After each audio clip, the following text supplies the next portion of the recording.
Listen, you smell something? Human emotions are materializing in the form of a viscous psychoreactive plasm with explosive supernormal potential. What a discovery, a psychoreactive substance. Do you know what this equipment is used for? Boggle or Super Mario Brothers? We'll have fun! Yeah! They're still doing it. Really quite good work there. My friend, don't be a jerk. We've got no choice. Call the Ghostbusters. Super Jackpot! Welcome to Extraplasm Podcast. It's the only podcast on the internet that's been researching the cost of plane tickets to fly to New York for the sole purpose of being picked up from the airport in a guest's Ecto-1. I'm your host, Jim Maritato, aka VicManiac from the internet, and I'm delighted to be chatting with you for episode 48, a Cadillac for all Proton packs, featuring the caretakers of Ecto-1NJ, Nick Ferrara, and Greg Ectotech Hilyard, who, yes, in fact, did suggest they would pick me up from the airport in an Ecto-1, which is not only generous, but also completely crazy. I've been watching Ecto-1NJ from afar for a long time, as it's a car that has not only been at many different Ghostbusters events, including, Ghostbusters Day at the Firehouse at Hook and Ladder 8, and even recently at a wrestling show that we talk about in this episode, but it's also a car with a wild story of survival and rebirth, and that also brought two people together for a really powerful partnership. So I'm thrilled to bring you some of that story from Nick and Greg this week. This was a really fun conversation, and it's good to get to know some new people who live back east, so that way I know who to go be friends with when I want to go home and be back in New York and eat pizza with people in flight suits. So, Nick and Greg, if you're listening, we're going to do that sometime soon, and you may have to pick me up in the Ecto-1. We'll see. But before we jump into that conversation with Nick and Greg, I've got a couple quick housekeeping items for you.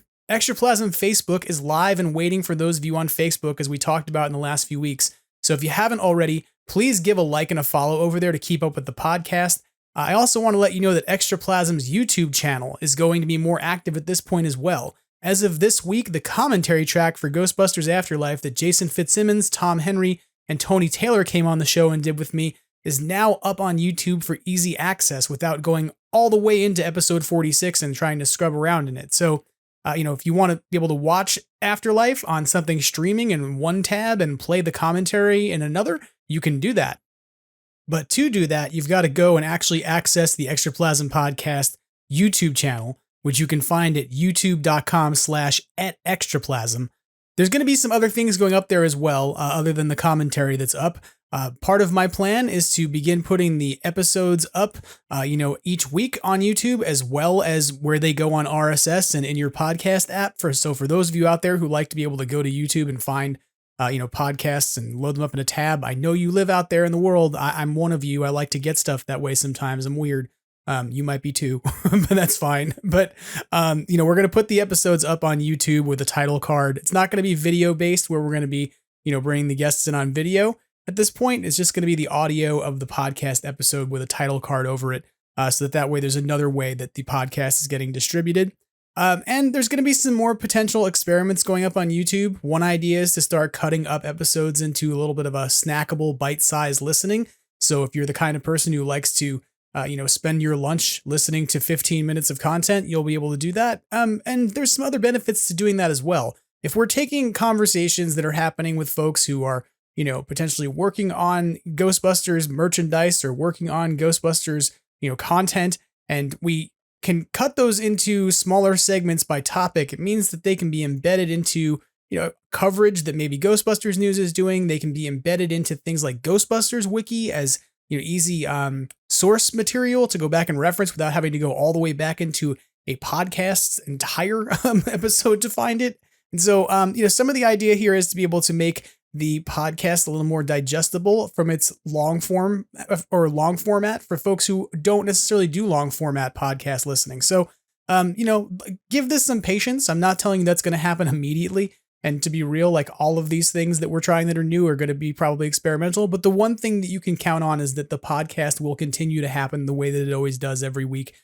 You'll have it still coming in your ears from your podcasting platform, unless you're on Stitcher, because that just shut down. So if you were there and you haven't figured that out yet, you might not be listening right now. But for everybody else, there's going to be still the regular podcast happening over on the podcast feeds as usual. But I want to be able to start to do some things like more of the little kitchen counter reviews that are happening only on Instagram, and maybe put them into other places like YouTube or Facebook where people can see more of them. So if you haven't already, go over to Facebook and look for Extraplasm Podcast. Or if you haven't gone over to YouTube already, go over to youtube.com/@extraplasm to make sure you don't miss out on anything coming up. And with that bit of housekeeping out of the way, let's go ahead and talk about some Ghostbusters headlines. Still making headlines all across the country, the Ghostbusters are at it again. Today, the entire eastern seaboard is alive with talk of incidents of paranormal activity. Call-in topic today, ghosts and ghost busting. Extraplasm, read all about it. Ghostbusters headlines coming at ya. In official Ghostbusters news, there's not that much to report this week in terms of content or movie making, though presumably Gil Kenan showed Jason Reitman a cut of the movie that we still don't know the name of, but might soon. That's certainly kind of indicated by the fact that teaser posters for the movie we've been tentatively calling Ghostbusters Firehouse have started to pop up in some cinemas, with the Arizona Ghostbusters posting photos of a teaser poster in the wild to their social media pages this week. So it seems that cinemas may be getting their first bits of promotional material about the movie, and hopefully that means we're going to learn more about it soon. Hopefully it doesn't mean that it's like sending out, stuff about Muncher Twinkies that then get recalled or don't just get canceled, and then the standees stay in the grocery store and then we're all sad. But realistically, hopefully this means that these are not just like, they're posters that escape, but they're actually the beginning of a potential marketing push as we sort of get to, I would call almost like a 6-month mark to what is now going to be the release date of the movie in March. Keep in mind that we shouldn't expect to see this movie anytime soon because it's been pushed to 2024, but it would be nice to have an idea at this point of what the movie's title is. And personally, I think that that's probably going to be happening sooner than later because things like Toy Fair are beginning to happen in September. There's some other things going to be happening in terms of industry stuff that would lend itself to us having to find out something about this movie because of the marketing that has to go with it. So I'm not entirely surprised to see a teaser poster show up, but I'm sure it was very exciting for the Arizona Ghostbusters when they saw it because they posted it in social media. So thanks for sharing, Arizona Ghostbusters. While this isn't officially movie news, there is some official video game news to talk about this week. Ghostbusters Spirits Unleashed has received a hotfix, bringing it to version 1.6.1. And as per the release notes, this is pretty much a quality of life update and one that was kind of needed desperately that addressed several bugs, most notably the broken Xbox crossplay that came with the latest downloadable content pack. And that was preventing Xbox players from creating games with friends on other platforms. So that's a pretty important thing that was kind of keeping an entire segment of the game playing, contingent away from each other. You could still go in and make public matches, like go matchmake for public, regardless of what platform you're on. But if you were trying to create matches, like if you were in a league or something, that was made pretty difficult. So that's now been corrected. There's a whole host of other issues that are listed in the release notes from Ilphonic on their Discord. Including fixing an issue where ghosts could become invisible when using the scare ability from a possessed object, making improvements to the account linking system, fixing some map clipping issues in the new Motion Club, which has an amazing pizza restaurant. Shout out Ghostbusters Spirits Unleashed pizza guy, whoever made that, or pizza person. Ghosts will now properly drop traps when fully tethered, which is kind of great because for some reason you were tethering the ghost before and he would still just hold your trap. And you're like, well, that sucks. I caught him, but now he won't drop my trap. So he picked it up. I tethered him. I thought I would get my trap back. No, instead I'm just still trapless. That's useless. So that's great. That's a good thing they fixed. Some other stuff in here. Ghostbusters being caught on objects in the brewery map. Civilians properly resisting when being possessed by a Drake ghost. Issues with things like ghosts not being able to be caught by the RTV trap, for instance. And the stream control stat was probably the biggest thing here that they corrected and that kind of is driving some people crazy. That the stream control stat was wildly kind of loose on 1.5.1. So you could be using the snub nose attachment, which has very little stream control to it. And was like using any of the other things in the game, which, I mean, to be fair, was great to play with because you could catch ghosts really easy with it. But they've now set the stream control stat for each attachment that goes on the Proton pack and how it influences its stream control to be accurate, which means that it is now harder to move a tethered ghost depending upon what hardware you're using. That being said, there is a build out there that works really well to compensate for this, but I'm not going to tell you what it is because I'm currently using it and I'm enjoying it, but I digress. But I'm sure you could find a YouTuber out there who covers things about Spirits Unleashed who can tell you how to go and, modify your equipment and do things. But, that being said, a lot of this is various like UI and HUD fixes and crash fixes. There is a couple things that remain unfixed that I kind of want to talk about for a minute. There's some new glitch introduced in version 1.5.1 that allows ghosts to spring from a trap indefinitely after they break out twice. And this is an issue that's becoming particularly meddlesome in public matches where certain people who have figured this out are starting to really abuse it. And from my standpoint, what it looks like I don't work at Elphonic, but I have played way too much of this game. And since the DLC came out, I have been back playing too much of this game. There's a thing I'm noticing, and in the new version of the game, there is this strange thing that happens now where before you would try to notify the other Ghostbusters that there was a ghost nearby. You could mark the ghost and you would hit like your button. And if you hit it really fast, you would maybe mark the ghost 5 times total and it would happen pretty quickly, but not so much that the beeps from the notification were all on top of each other.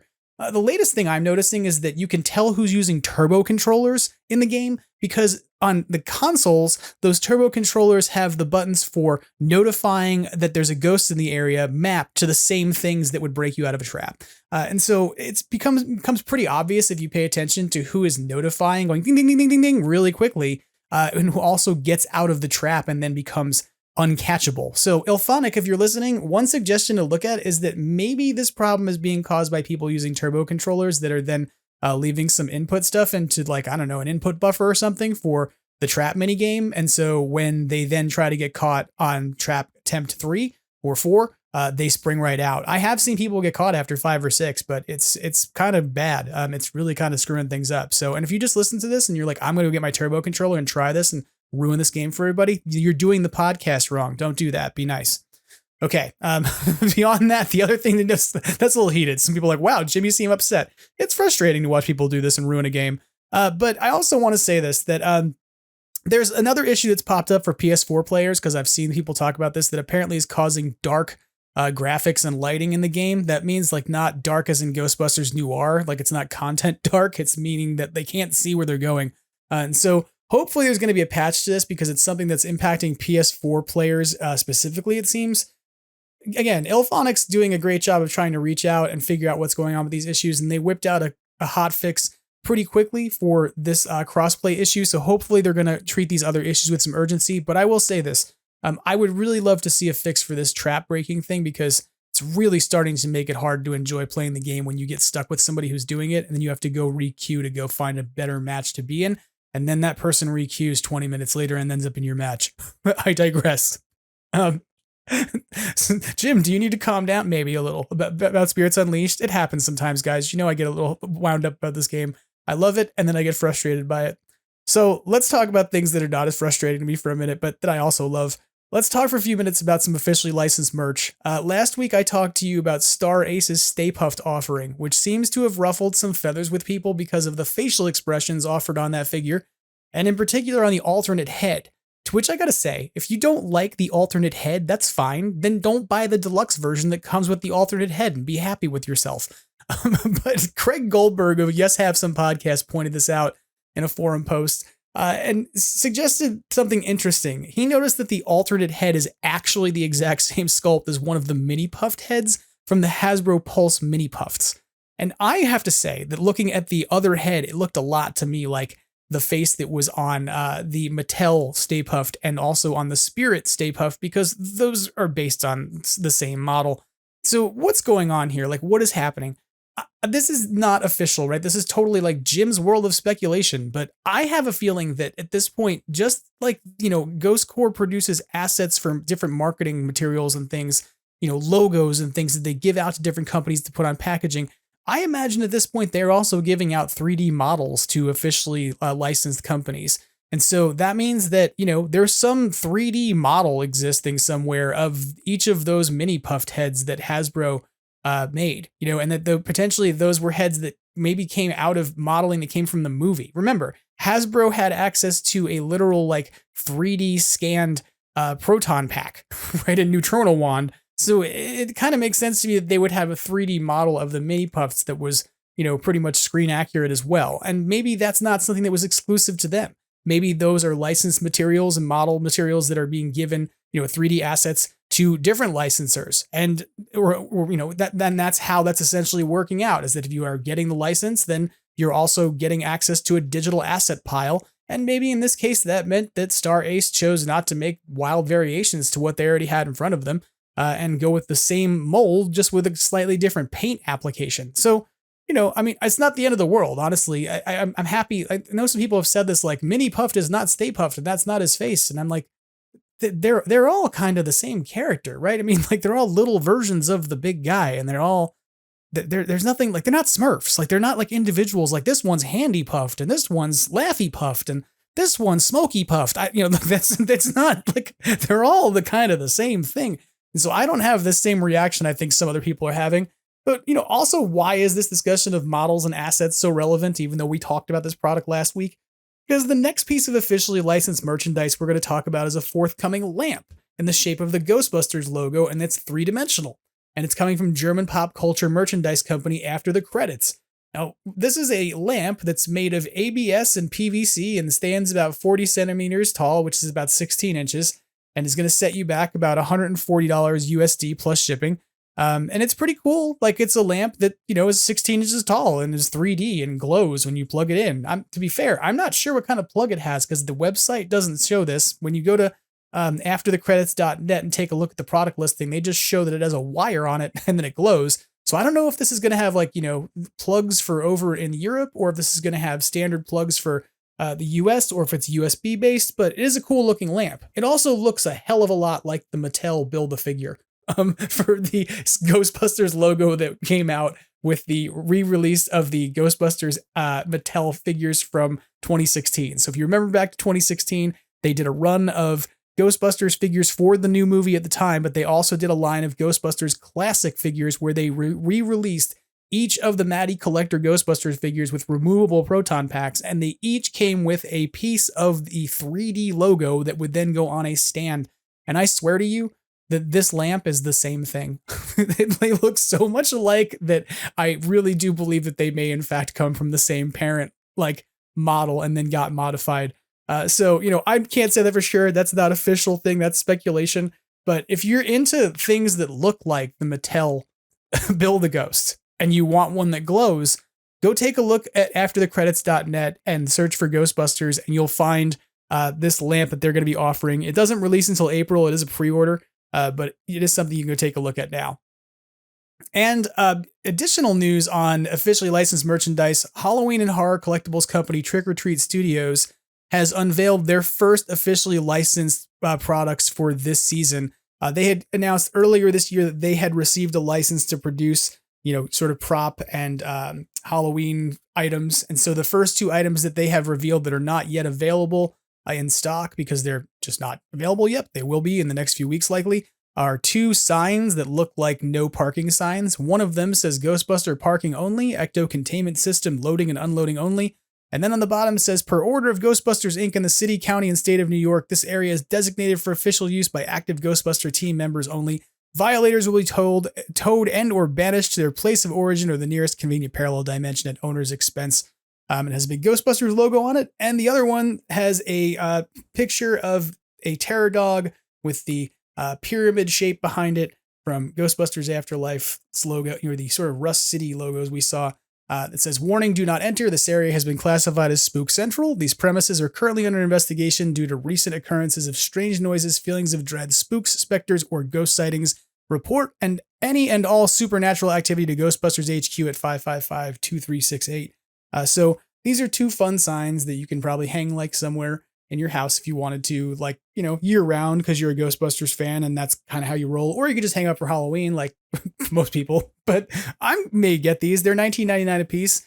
And I'm always looking for new signs to put outside during my Halloween display. I have some unlicensed, like, non-Ghostbusters ghost parking only signs that have gotten pretty faded. And these would replace those nicely. So I'm going to be looking at these for sure. So you can find those at trickortreatstudios.com when they are available.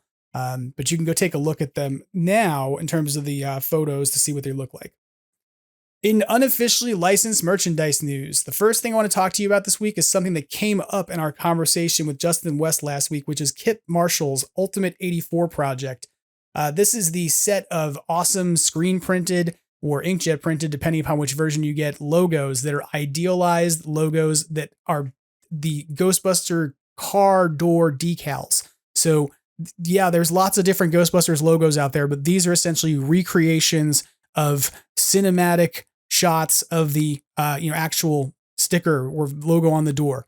And so those were all handmade back in the day. This is a weird thing to consider, but they were handmade pieces of like cut vinyl and whatnot. And so they all have different variations to them depending upon the one that was on the back of the car, the ones that were on the sides of the car, and even, whether or not it was something from one movie to the next, what happened with those things from Ghostbusters 1 to Ghostbusters 2. And I don't mean just like, hey, they changed it and they put 2 fingers on it. I mean that like at the beginning of Ghostbusters 2, the Ecto 1 has its old logos when they go to the birthday party, and they look a little different than they did in the previous movie, but I digress. The point is that this is an idealized, like, how real can you get? How close to cinematic accuracy can you get for the door logos project?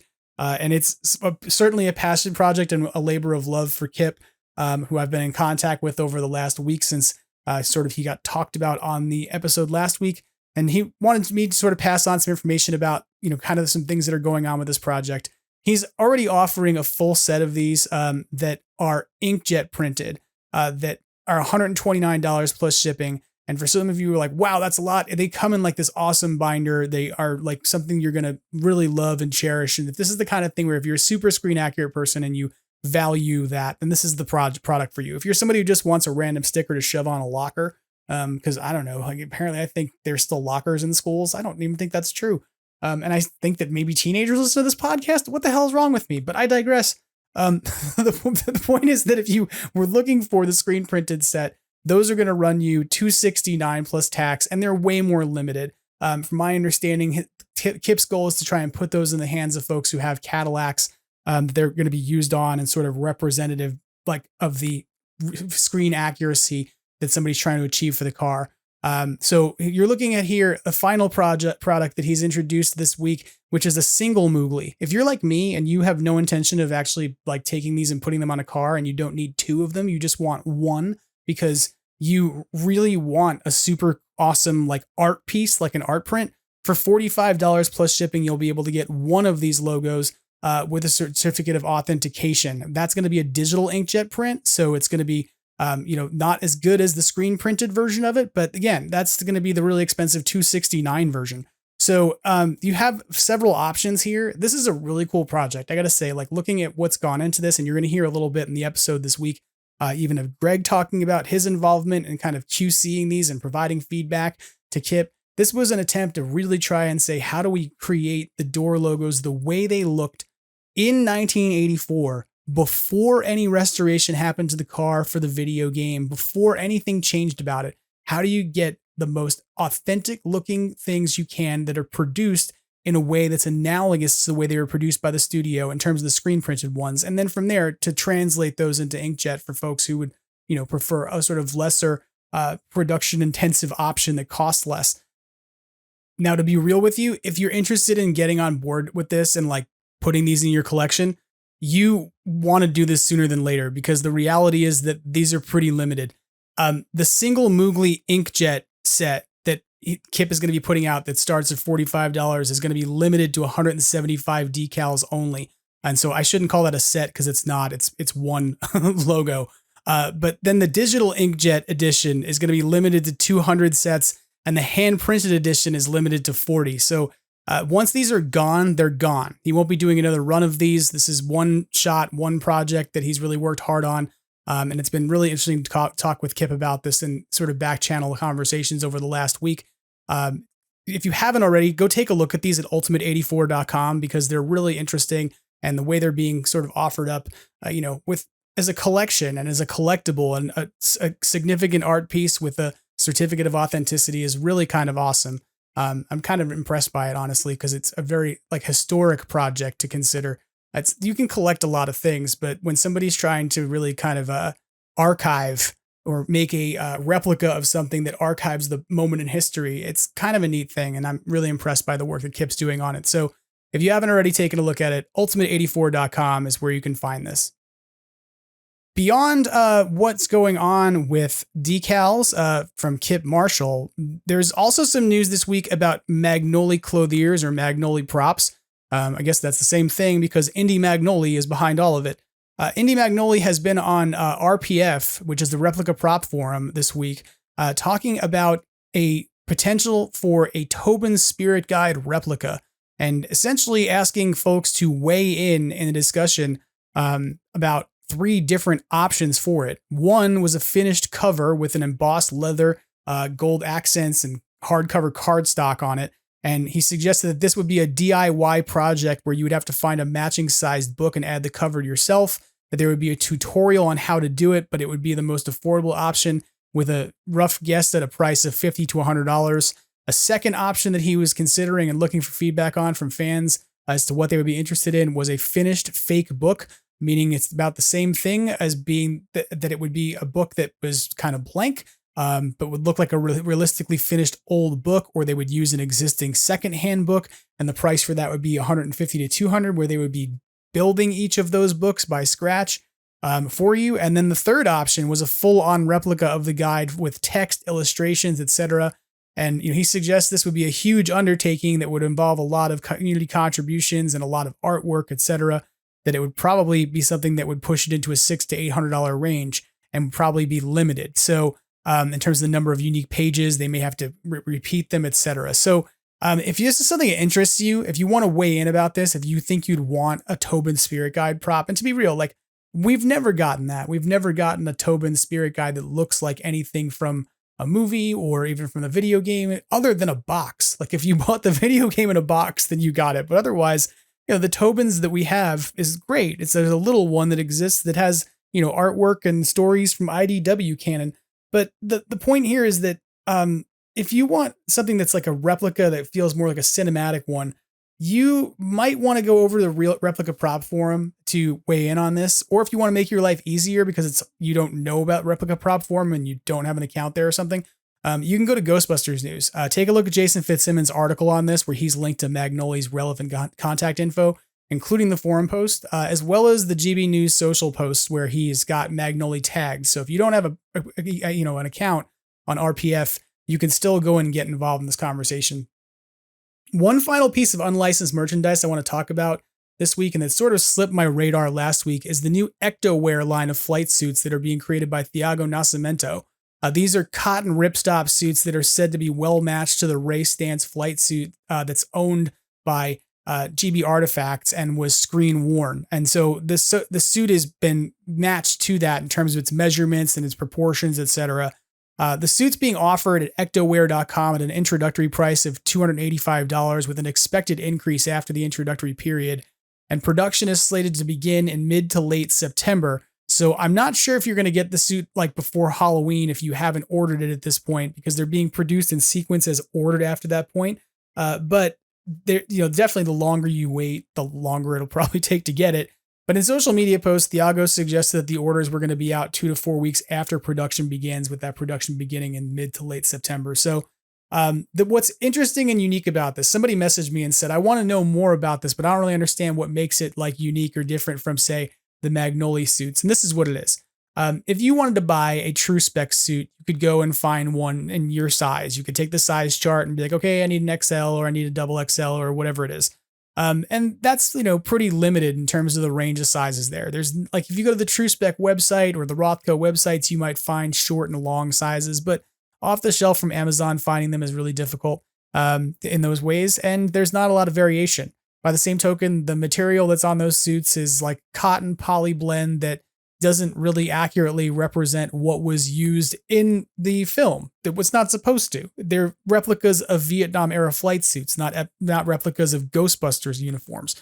And so what you're looking at here is an attempt to essentially create a flight suit where you can go and say, I want a size, 52 short or whatever it is, because I have a 28.5-inch inseam and a 52-inch chest. And so that's what I need. Not that I'm telling you my particular measurements, but I digress. But the point here is that if you find it difficult to find flight suits that fit you straight off the shelf, there's a lot more variation here in terms of what's being offered. And the bigger thing to think about is that the material that's being utilized is this cotton ripstop material that is a replica of the same material used on the original flight suits. It's the brass zippers that are being used are replicas that are supposed to be matches to it. So you're looking here at, yes, like a higher price point of $285 for this than if you were to go buy a flight suit off of Amazon or something from Rothko. But the point is that you're going to get something that is likely going to fit you better than something you have to kind of make work because it's either a little too big or a little too small or a little too long or whatever it is.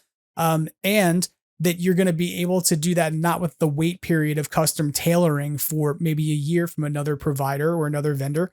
And hopefully, I can't speak to quality on these because I don't have one, right? I haven't seen one of these myself. And so I'm in the dark as much as you are about what they'll be like when they arrive to people. But like the point is that if the promises being made hold true, then this would be an opportunity to pick up a flight suit without as much aggravation that will likely fit you better and be a better look and match to what already exists. So, we'll see as these come out. I always say, like with Magnolia suits, when they came out, I was very optimistic. And then I saw the first few come out and they had some issues and they had to go back and retailer them and fix them. And to be clear, Magnolia Clothiers did an awesome job of going back and fixing those things for some folks who had issues with the early suits.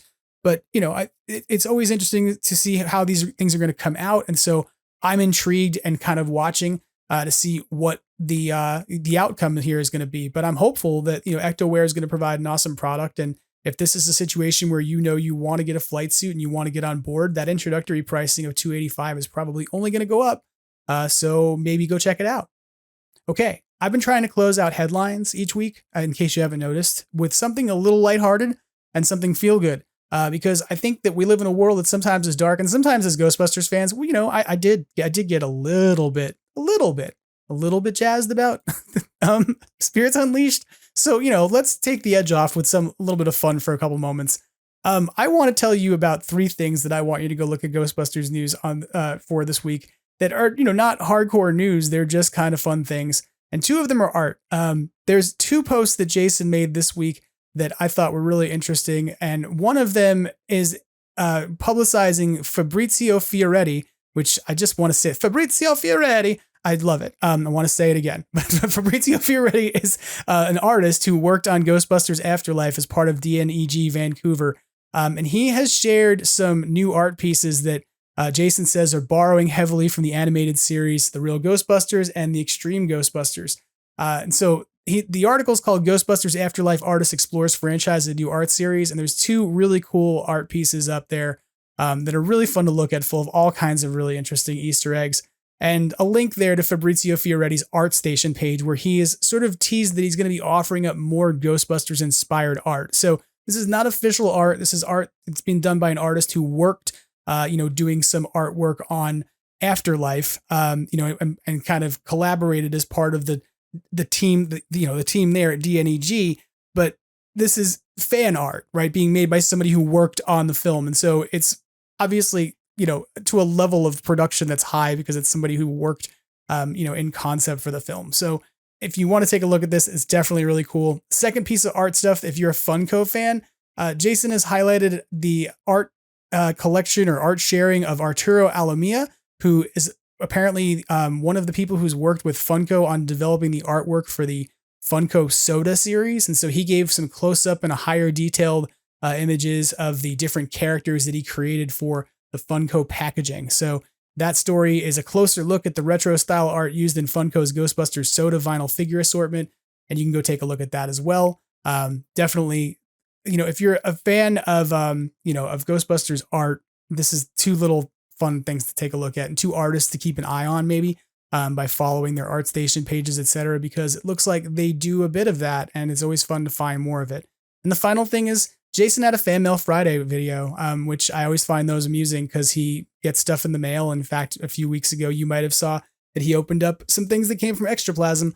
But this most recent video, he's opening up some really old cereal. And so if you want to see Jason talk to the camera about Ghostbusters cereal from the 1980s and Afterlife leg hose connectors, and, doing a good job of it, go and watch a fun, entertaining video and take, 10, 15 minutes of your life to go smile about some geeking out over old Ghostbusters food items, because who doesn't love that? So that about covers our headlines for this week. Let's turn now to my conversation with Nick Ferrara and Greg, the Ectotech Hilyard, as we talk about the life and the journey and story of the Ecto-1 NJ.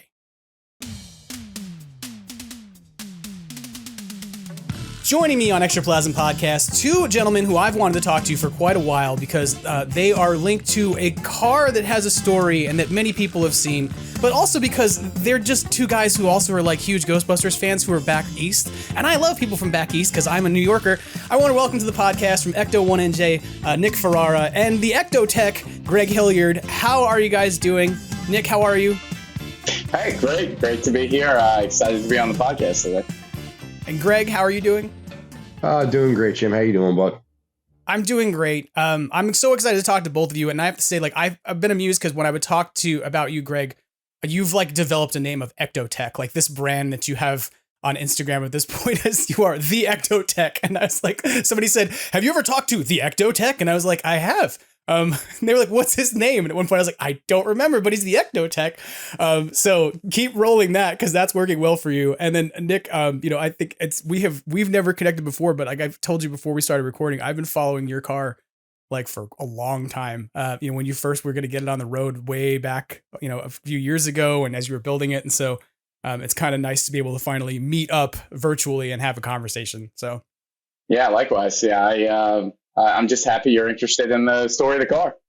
Yeah, for sure. And we found out when you got here that you're a Rangers fan, so you immediately got bonus points. So like that's it. Like that's if there was a way to ever be like, wow, I'm going to talk to two dudes from the East Coast and it's going to make me feel like I'm having a homecoming and feel good. You showed up with the New York Rangers hat on, and I'm like, yes, these are my people. Yeah, I can, it's good. I had posted a couple of pictures outside the garden, and they're like, "But it's the NJ Ecto-1." I'm like, "Yeah, but I grew up in the household the right way, so we were Rangers fans." So I got a little flack for that, but yeah, big Ranger fans in our household. So. I get the salt because I grew up on Long Island, and people are like, "Aren't you an Islanders fan?" And I'm like, "No, I'm not going to the Nassau Mausoleum to go watch hockey. I'm good." Yeah, again, I mean, they were homeless for like the last decade, shuttling between buildings. So again, you were raised right. That's what it comes down to. Right. And I endured a lot of 1940 chants in my life. Before 1994, the first 14 years of my life, I spent riding school buses of people yelling 1940 in like Islanders starter jackets. Yeah. Those were rough days. At least 94 broke that hex. So that was a good thing. Some people out there right now are like, when did this become a hockey podcast? It's not. It's a Ghostbusters podcast, but I'm allowed to indulge hockey. It's permissible. We got some time. We'll get to the Ghostbusters stuff. Yeah, well, hey, if this was the Interdimensional Cross Trip, shout out to another podcast that we love and enjoy. Then it's not as if like Troy Benjamin wouldn't also be geeking out about hockey in this moment. I'm sure. So just anybody who has an issue with it, go take it up with Troy. Go bring it to him. Complain to Troy. Don't really do that. Troy will be like, "Why are you telling people to complain to me on your show?" But anyway, well, like I said, I'm really excited you're both here because not only are you people who live in greater proximity to amazing pizza than I do, but also you've been out and about with an Ecto-1 lately. We're going to talk about some of the places you've been most recently. I think that where a lot of people saw you was apparently you're in the new manager. Your car is Matt Cardona's new manager. I don't know if the two of you are, but the car is valet. Yeah, we're just Ecto. Well, honestly, we're just Ecto groupies. We just follow the car, and we cater to whatever needs she has. Yeah, that's what it comes down to. I've said it a few times before. The car is the star, and Nikki and I just ride her coattails. Yep, that's it. That's it. Well, I thought I was kind of laughing when I saw your car. We're going to talk about it for sure and get into it, but I want to just comment on it real quick.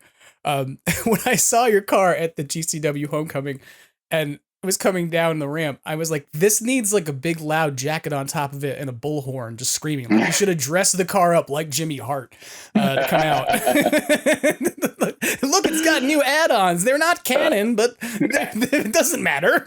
Listen, I mean, it's not to say that's the last wrestling entrance it will have. So who knows? The next time it rolls out, you may see something like that. Yeah, there you go. Then in the future, maybe we'll see it with a big bullhorn. That would be great. You never know. Sure. Give her a little wardrobe change. Yes, look, it's not as if the car can't have a wardrobe change. There might even be wardrobe changes for other cars that are coming in the future in movies that we're yet to see yet, that we still don't know the title of, but might in the near future someday. Yeah, that's true. Ghostbusters Firehouse, still kind of, sort of, temporarily, but not really, is what we're talking about. Yeah, I mean, are we ever going to get a title for that, or it's just going to keep getting delayed? I think it'd be funny if they eventually just were like, psych, the title's been Firehouse the whole time. This time we just put you on. But I'm also been in the mindset that they could do that movie and never leave the Firehouse. They could just do it like a bottle episode, and I would have been totally fine with it, which is clearly not what's happening. But yeah. So, but I mean, hey, listen, they're bringing the Ghostbusters back to New York City for the first time in 40 years. So it doesn't matter what they put in that movie. It's pretty exhilarating to think about. Well, I'll ask you both this. Like, when you saw that the car, like, that they had, a screen Ecto one, like one of the ones from Afterlife, when it was out and about in New York City in June, were you at all compelled to just get in yours and just drive over there and be like, you want to race?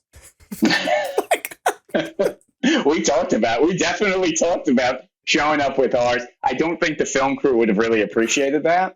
The short answer is yes. Yeah, absolutely. I mean, we would.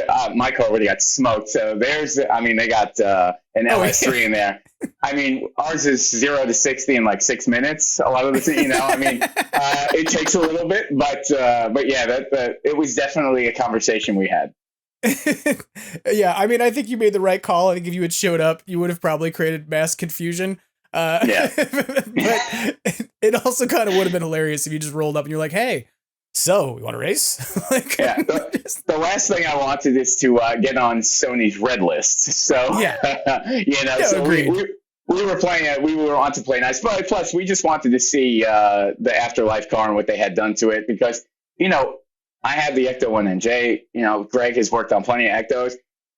I'm not going to guarantee that there's not going to be another Ecto coming through my way. So, we wanted to check that car out for sure. Greg, just out of curiosity, how many Ectos have you worked on at this point in your sort of like Ectotech career? So just in Jersey, so we got Nikki's car, the Ecto NJ, and then I have one I built for a family friend of mine, loosely, an uncle, if you will, and that's the Ecto 1NJ South. And that vehicle is the sister car to the one that's at the Volo Auto Museum. Okay. So they essentially used that vehicle to turn the car at Volo from a 60 to a 59 Miller Meteor, because that vehicle was actually a 60. So they used the vehicle that I worked on here. So it had a Ecto-ish conversion done, I'll call it that, but far from screen accurate. If anybody's seen the Volo car, there's it's not exactly, it doesn't jump off the screen to you. So I essentially did the same thing that we did to the Ecto 1 New Jersey, where essentially got all new light bars, the roof siren, the propeller ray, the roof strobe, brackets, the oxygen tanks, anything you can really think of that should be on an Ecto to make it look like it's, the 83 filming for the 84, that's kind of my expertise as far as accuracy level. And that's where I really tried to really dial that in. And then I also did a Eureka. It's a 59 Eureka. It had an affiliation with the car builder, George Barris. And I did a slight restoration on that as well. Same kind of thing, a little more accurate lights. I got it running for the guy. That was the one that was formerly at Volo. If anybody's seen it, it was the ambulance from the movie In the Heat of the Night with Sidney Poitier. Yep. So they did an Ecto conversion to that, and it lived its life at Volo. So those are the 3 Jersey cars. So probably collectively about maybe 8 of them. I've sent some parts overseas to the guys over there. The Germany car, Ecto 1 Germany, has a few of my parts on it. Nice. I been kind of working remotely with the North Illinois Ecto 1A, which if anyone remembers the Hardy store from the late 80s, right before GB2 came out, there's a shot of 2 little guys right at Hardy's with the Ecto 1A, 2 red-haired kids, and that's Marty West and his brother Matt. And they're doing that North Illinois Ecto 1A, so I'm helping them out a little bit with that. And I've been out to the Ecto Ohio. Lauren, he's a good friend of mine, so just kind of all over the place. The Mecum Ecto 1A, doing a little bit of stuff to that. That was the one that sold at Mecum Houston last year. So a little bit of stuff to that here and there. So just trying to help out where I can, and but these cars are a daily amount of work. So you've like made it into a specialty. I find it fascinating. You've kind of like become like a go-to expert for ecto stuff. And I am very impressed by it, because anytime I've like mentioned your name to somebody, like, oh yeah, no, he worked on this car. I'm like, this guy like is everywhere. He just like drops in. He's like, hi, I've come with my suitcase of tools and we're going to fix your ecto. And I'm like, that's amazing. So he's like a Ghostbuster. He's a Ghostbusters superhero. It is too bad. He is the Ectotech, like the Ohio State. He is the Ectotech. I think that there should be, I'm going to be real about this. Like there should be like, cause for like, this is kind of funny to think about. And we'll get into like the car in a minute, but I kind of wanted to like bring you both in and be like, well, what do you both do? Like, Nick, I know you have your car and I know that, Greg has worked on it a bunch, but how does this all work? Like, I find this kind of fascinating because when I went to, I think that you had just posted that you were off, Greg, babysitting the Ecto at a drive-in over the weekend, right? Like, which by the way, I love that you were like, all right, off at a drive-in with the car. Like, and I watched the clips that you had of this. If people haven't seen this, go and look at Ectotech on Instagram, because like y'all are watching Ghostbusters with the car next to the screen. Is like, as the car comes out of the firehouse in the movie, you are like firing up the lights and the sirens. Like, this is so fun. And I love drive-in movies. That's how I saw the movie the first time. I was 4 and I saw the first movie in a drive-in. So it's a great experience from my perspective. But since you saw it at the drive-in, so did the black pre-Ecto that Roger Bay owns. After they finished filming, so anybody knows that car went from red to black and grayish when Ray drove it, and he took that car with his girlfriend in Illinois and put some logos on it and made his own T-shirts for the film release in '84. That's awesome. For anyone that doesn't know about that. What I was thinking about is that when I saw Afterlife, at the Friends and Family thing, that Sony did, they had like the premiere in New York and they had the Friends and Family screening out in LA. They had, one of the cars, one of the Ectos from the movie at that screening. And our understanding at the time, what we were told, was that it was not the run and drive car, that it was the car they brought to Randy's Donuts. And that kind of made some sense to me, because the run and drive car would go to New York and then have to move around New York City. So you'd want the stable car that you could actually maybe move somewhere. And so they had a technician. He was basically a Sony motor technician whose job was to essentially go to all of these different events and be the mechanic on site. And so he's out there trying to get like the Afterlife Ecto to start so he could push it back just like 6 feet from where it was because it was in the way of something. And I was like, this is crazy that this is like actually a job. Like, you get a job for basically Sony as a motor mechanic, and they go as, hey, we need you to move the helmet car, or we need you to move the Breaking Bad RV to a location, and it's currently not running, so figure out what's going on with it. So you've kind of got like that roving job now for the entire Ghostbusters community. I think it's kind of fun, but yeah. Anyway. Yeah, maybe I'll put an application in for maybe one of those. But if you do that, then you can't come work on any of the cars that people need you to work on, because Sony will be like, no, you have an NDA and you can't touch any Ectos except for ours. Somebody's got to restore that thing again.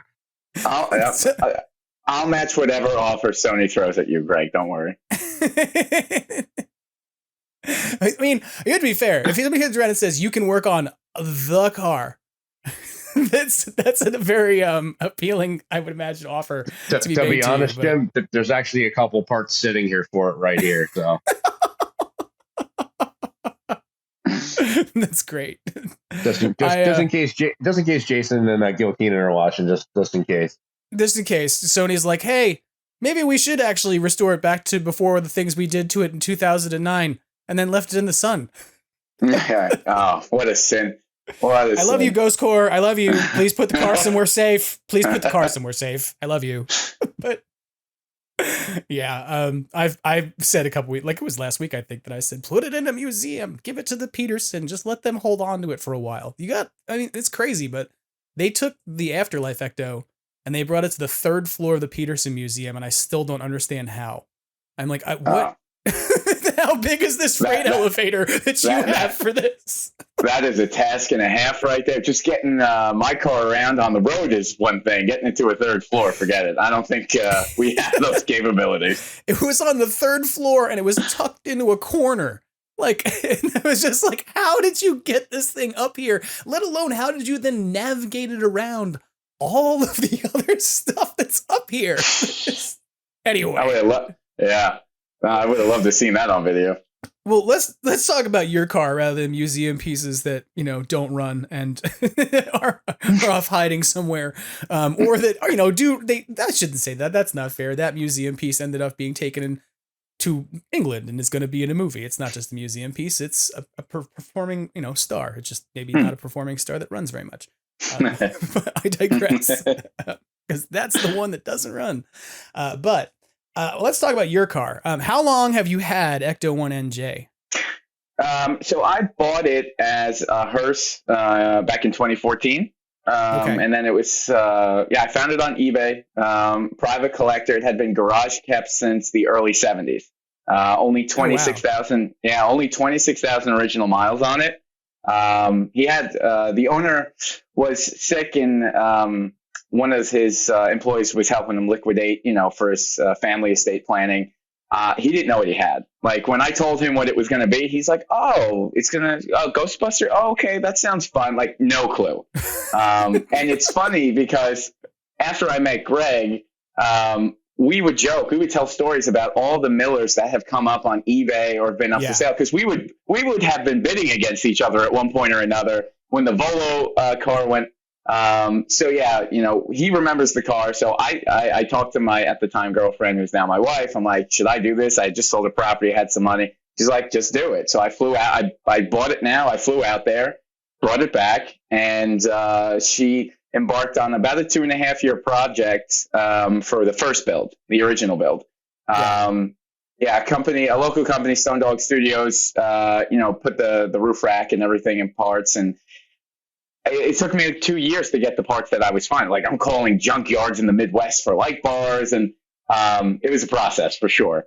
So it actually made its debut August 5th, 2017 at my wedding.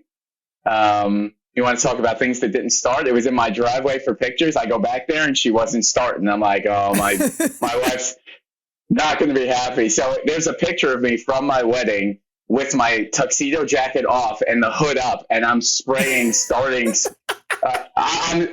fluid into the car just to get it up my driveway for pictures.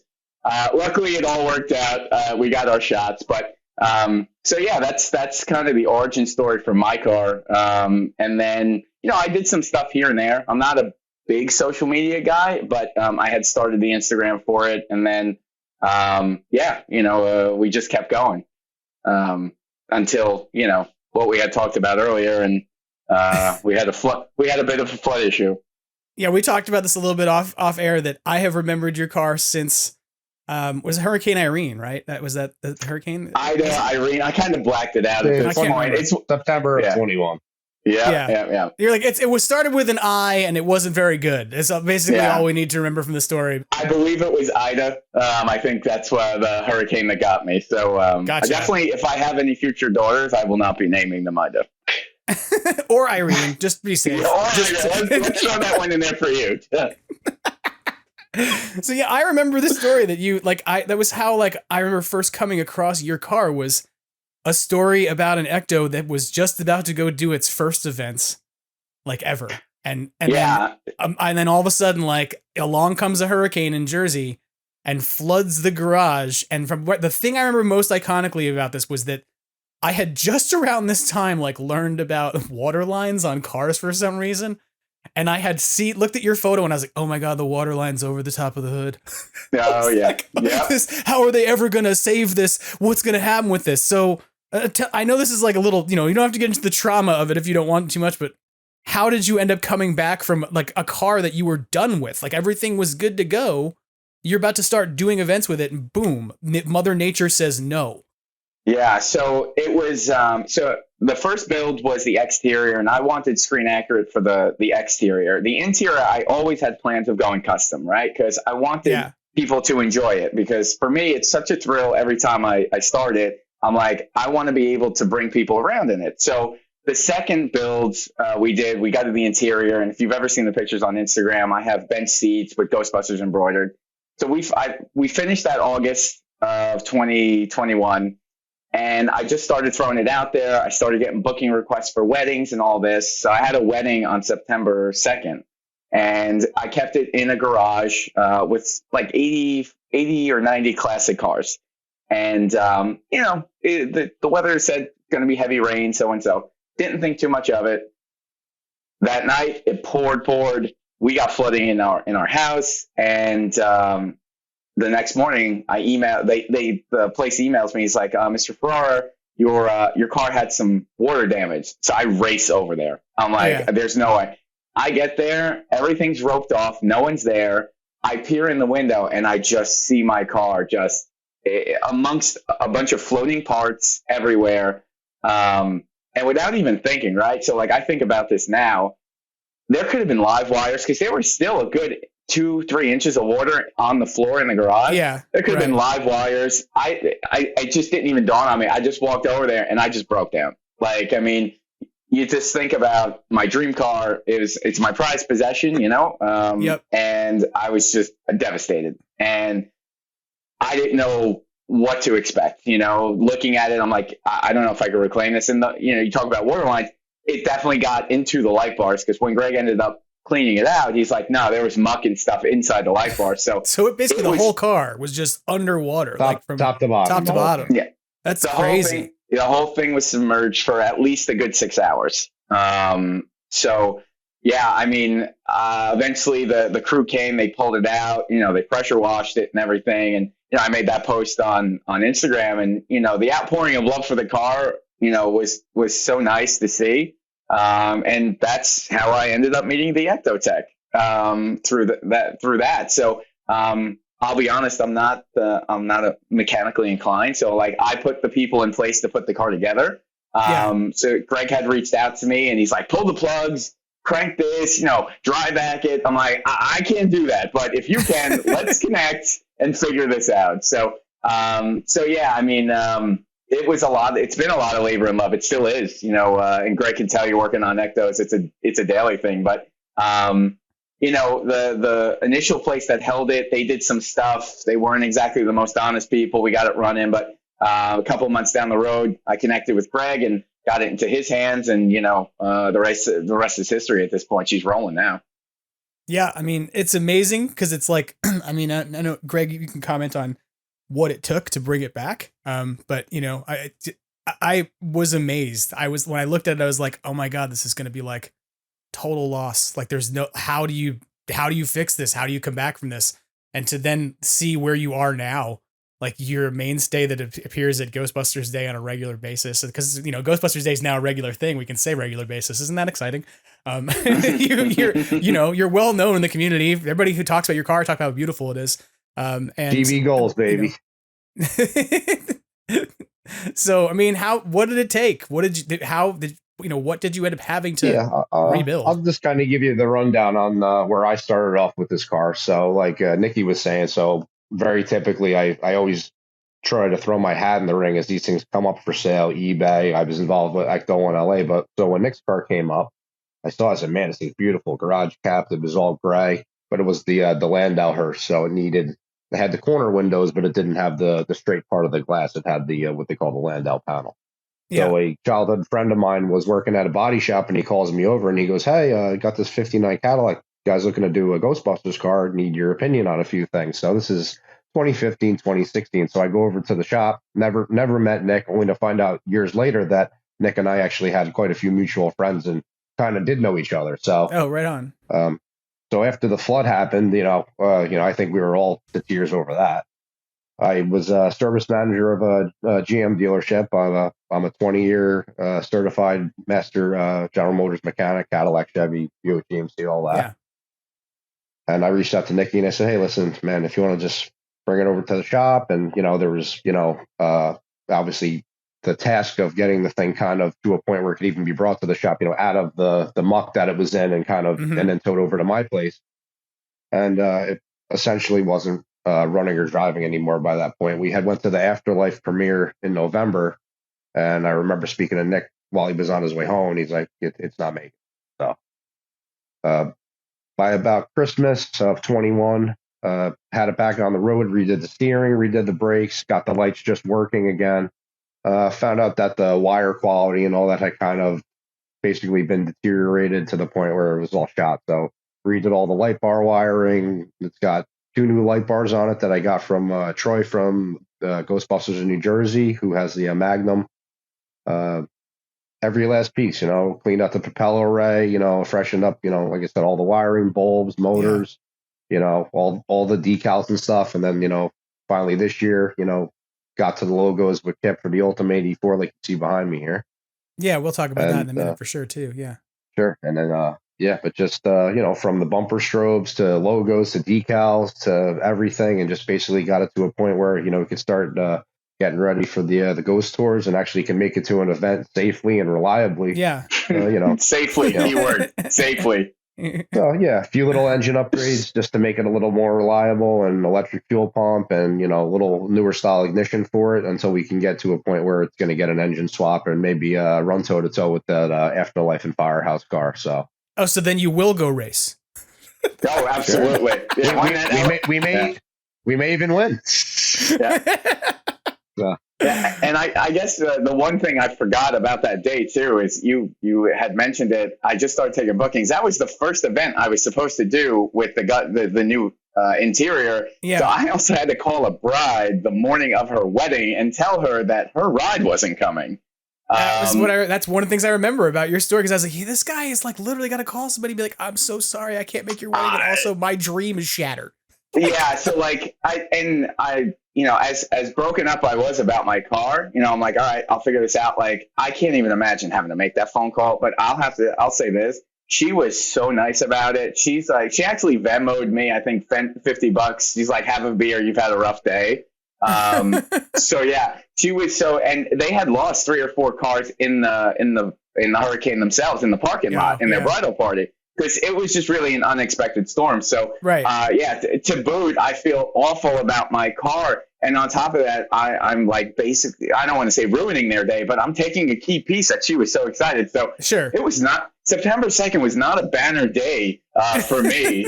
I'm definitely not a fan of that anniversary. But again, through tough things, come good things. So we're rolling now. So how many years ago was that? That was September 21. So we're coming up on the 2-year anniversary this coming Labor Day. Yeah. So like, it's funny, the podcast will come out. Maybe we're tempting fate, because the podcast is going to come out like the same week. Everyone find wood right now and begin knocking as hard as you can. Nothing like this. No, that'll be fine. I talked about this before we came on the air, that I think it's shocking that I just went through tropical storm nonsense here. And I'm like, isn't that usually like an East Coast thing? Didn't I leave that behind when I moved out here? We've been getting some small earthquakes here in New Jersey here and there. So I don't know why you're sending them this way, but we'll send you the tropical storm. Well, I mean, Jersey, it's all built on top of a hellmouth. Everybody knows this. Come on. You go to South Jersey, you go into Pine Barrens, you find the devil that the hockey team's named after. Exactly. Knows this. It's a good point. Sure. Common knowledge in Jersey. That's why you have to have multiple Ectos in the state. Yes, because there's that much activity going on. And, the other reason why is because I imagine it's kind of difficult to make left turns through a jug handle with that thing. So it takes a while to get places. Yeah. I was thinking about your car the other day and how you're in Jersey. And like my time living in Jersey, there are certain things that I just like don't miss. And one of them is mandatory full service gas. And I was just like, if I drove your car, I would be like, nope, you go stand up. No, you're not allowed to put gas. You go stand over there. You're not allowed to come anywhere near it. And we break the law every time that we fuel that up, because we never let the gas attendants fill that car up. First off, they have no idea, one, what they're looking at sometimes, and two, they can't find the gas cap. So, it's I know it's a violation, so I'm sorry, New Jersey police, but no one else is filling up the Ecto except me, the Ectotech. So you'll have to get over it. For those of you who are like, what are you talking about? Yes, in New Jersey, for the entirety of my life, which I'm in my 40s, there has been some mandatory law that says you're not allowed to pump your own gas and only an attendant can do it for you. I'm sure, I'm not really sure of this, but let's just say that anyway, I'm sure the mafia is involved. There was some Teamsters involved somewhere who were like, we're going to make sure that these guys, they get a job pumping the gas. I don't care what you say. They got to be union gas workers. It's the only way they could do it, right. So, but hey, listen, it's like the Jersey Shore mantra, right? We pump our fists, not our gas. So there you go. Yes, and we love the jug handle. That's it. Turning left is for losers. I don't know. Yeah, those are my fun. That, and I remember that Quick Check. I'm now having a Jersey flashback. I'm like, Quick Check was good. Wawa was pretty decent. Oh yeah, yeah. Wawa was a staple down in the Jersey Shore for sure. I grew up for years going to Six Flags. My parents never had money to take us to like anything that was like, let's go to Disney. So the big to do for us was they would take us out of school on a Wednesday and be like, we're going to Six Flags. You get to skip school. There's gonna be like no lines. Like, this is great. And they would load up the car with the Diet Coke cans that they would get, like that said buy one get one free. That's it. Always BOGO, yeah, with the Coke cans. Yeah. My dad would go and like stand outside the Six Flags. And we would get there and he'd have his 12-pack of cans and have leftovers. He would just walk up to people and go, hey, listen, you'll pay full price. I got a can. You're getting one for free. And you just walk up to people and hand people coupons to get into Six Flags from sodas we drank in the car on the way there. That's it. But we would always stop at the Molly Pitcher rest stop. And that's like in my brain, the rest stop of the New Jersey Turnpike that I remember more is Molly Pitcher. I found out recently that they named one after James Gandolfini.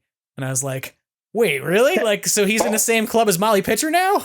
all of the rest stops on the Parkway and the Turnpike have been renamed. They got Whitney Houston, John Buck. And I'm saying to myself, though, is this really an honor to be named after a rest stop? And like, I know they've come a long way, but like, if I'm Whitney Houston, I want to be remembered having a rest stop. I don't know. I think it's a really weird thing to name after people. I agree. I'm like, you get to have your name on something that has one of the last remaining Roy Rogers Fixins bars in the country. Exactly. You know, that's an honor. Yeah. Listen, I'm sure next to all of John Bon Jovi's platinum records, he has a picture of his rest stop framed, you know? Yeah. And a golden rush chicken sandwich. Yeah. It's a Jersey. Listen, it's Jersey. I don't question things anymore. It's Jersey. I love it in that sense. It's like, it's uniquely and distinctly Jersey, but this gave me images like of your car. I'm like, I almost want you to do a photo series of your car just going by New Jersey Turnpike rest stops.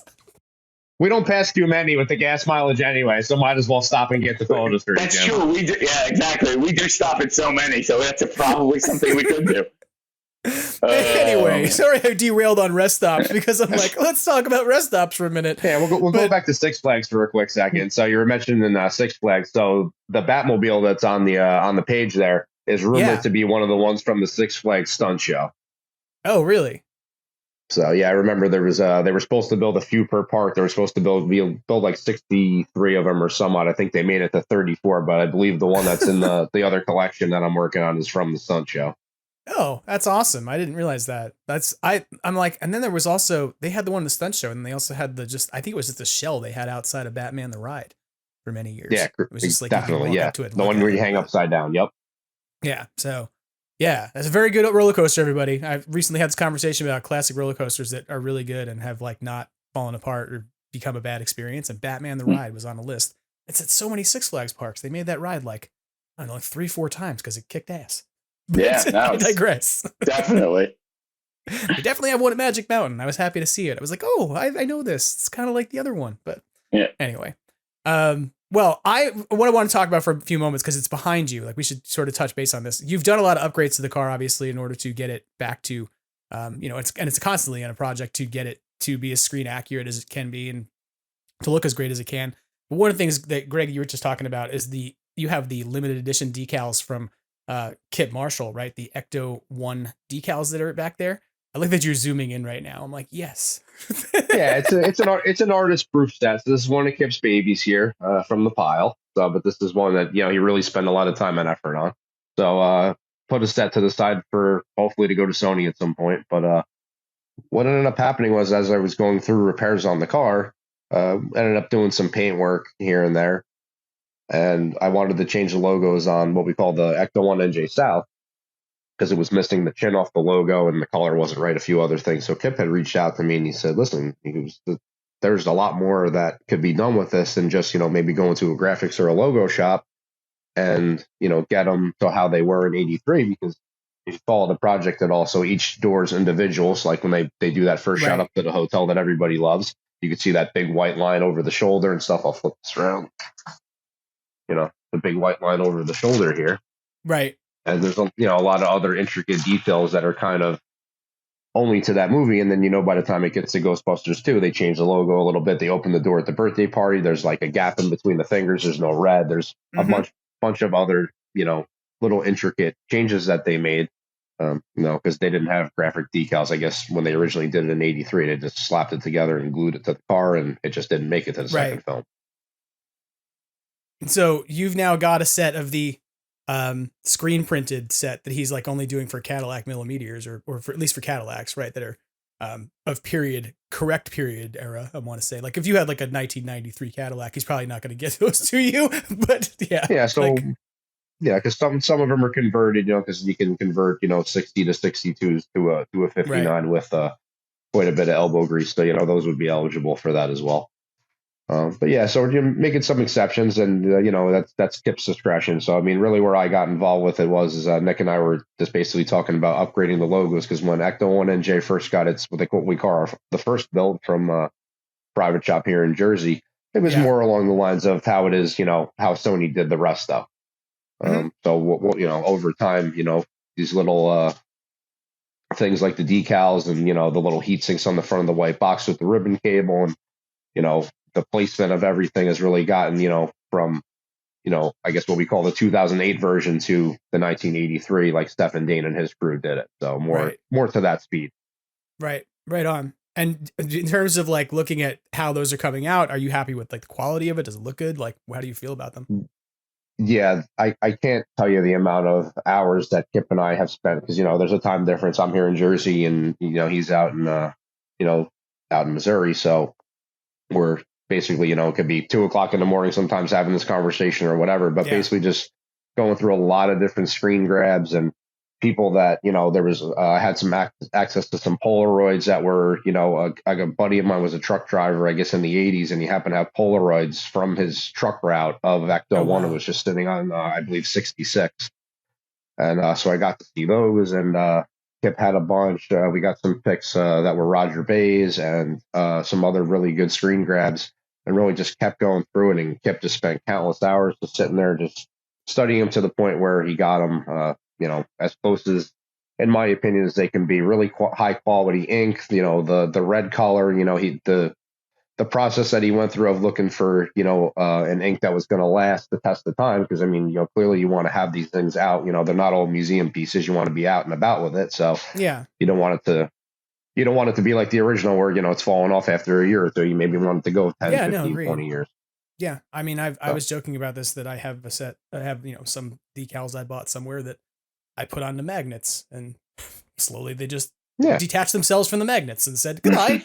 And now I need new decals. But I mean, I don't even have I have a Honda CRV that I'm like, I throw magnets on the doors, and I have an LED light bar, and the kids come by at Halloween. Yay! I will never. Yeah, but every time you go to start that CRV, Jim, I bet it gets where you want to go. Yeah, that's true. It does. Knock on wood. Everybody bang on the wood now.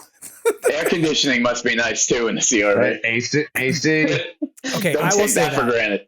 I don't. I'm a person who moved out of the Northeast because I hate the jungle that exists between like the second week of June and the third week of September. I have a standing order with my family that I will not set foot in the area between those dates. And my last niece was smart enough to get born on like June 1st. And I was like, way to go.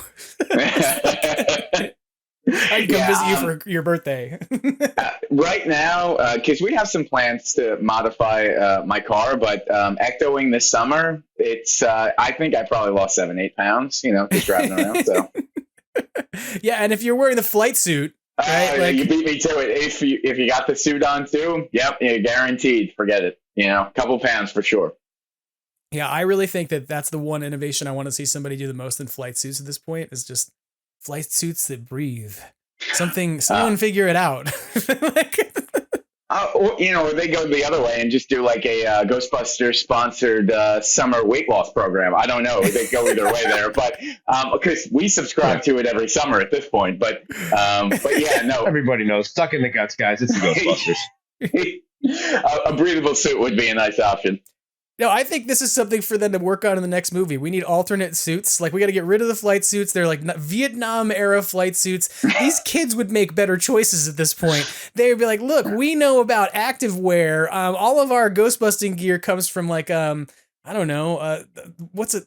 Patagonia. It's like outdoor wear that breathes or something, or some dry fit or something. Yeah, Dry Fit. There we go. Under Armour is the name of the brand I'm trying to think of off the top of my head, then failing miserably. But yeah, like some Under Armour gear would be great, you know, but whatever, it's fine. Everybody's gonna Ecto Armor. Somebody who's out there, somebody want to take the mantle, figure it out. Ecto Armor, I'm handing it to you. Somebody go make it. But that's it. Pick it up and run with it, someone. You've at this point like gotten to, you've gotten the car back on the road, right? Like since you've gotten it back to a position now where like you can take it out, you're out with it at events. You're at Ghostbusters Day, like at the firehouse on a regular basis.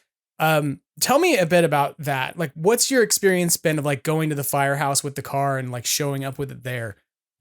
Is that to me, that has to be like one of the most mind blowing things you do with it is to drive out of the firehouse in that car at least once in your life? Yeah. So, the first time I took it down to the firehouse, it was, 2020, Halloween 2020. Yeah. And pardon the pun, the city was a ghost town. We got from Times Square to Hook and Ladder in probably like 12 minutes. There was no traffic. God, no one's ever done that before. Yeah, it was crazy. And you know, we were talking to the guys down there, and they were just like, "Yeah, no one's here." But so the first, you know, I did a YouTube video with a buddy of mine, Matt, the Imagine Explorers. And we got our first real feel for the firehouse. We went down, and it's like no matter where you drive the car, you're going to get a lot of people just, you know, stopping and staring. When we took it down the firehouse for the first time, they didn't have an event going on, but the crowd started to gather. So every time I go back, it's incredible. And, you know, the first time we did Ghostbusters Day last year, I said to them, I'm like, hey, you know, can I pull it out? You know?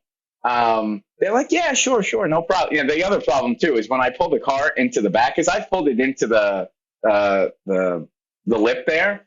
Yeah. I set the carbon monoxide detectors off within 5 seconds. Like the amount of fumes every single time I pull it back, they'll come out like, yo, you got to cut the engine. The monoxide detectors are going off. I'm like, okay, no problem.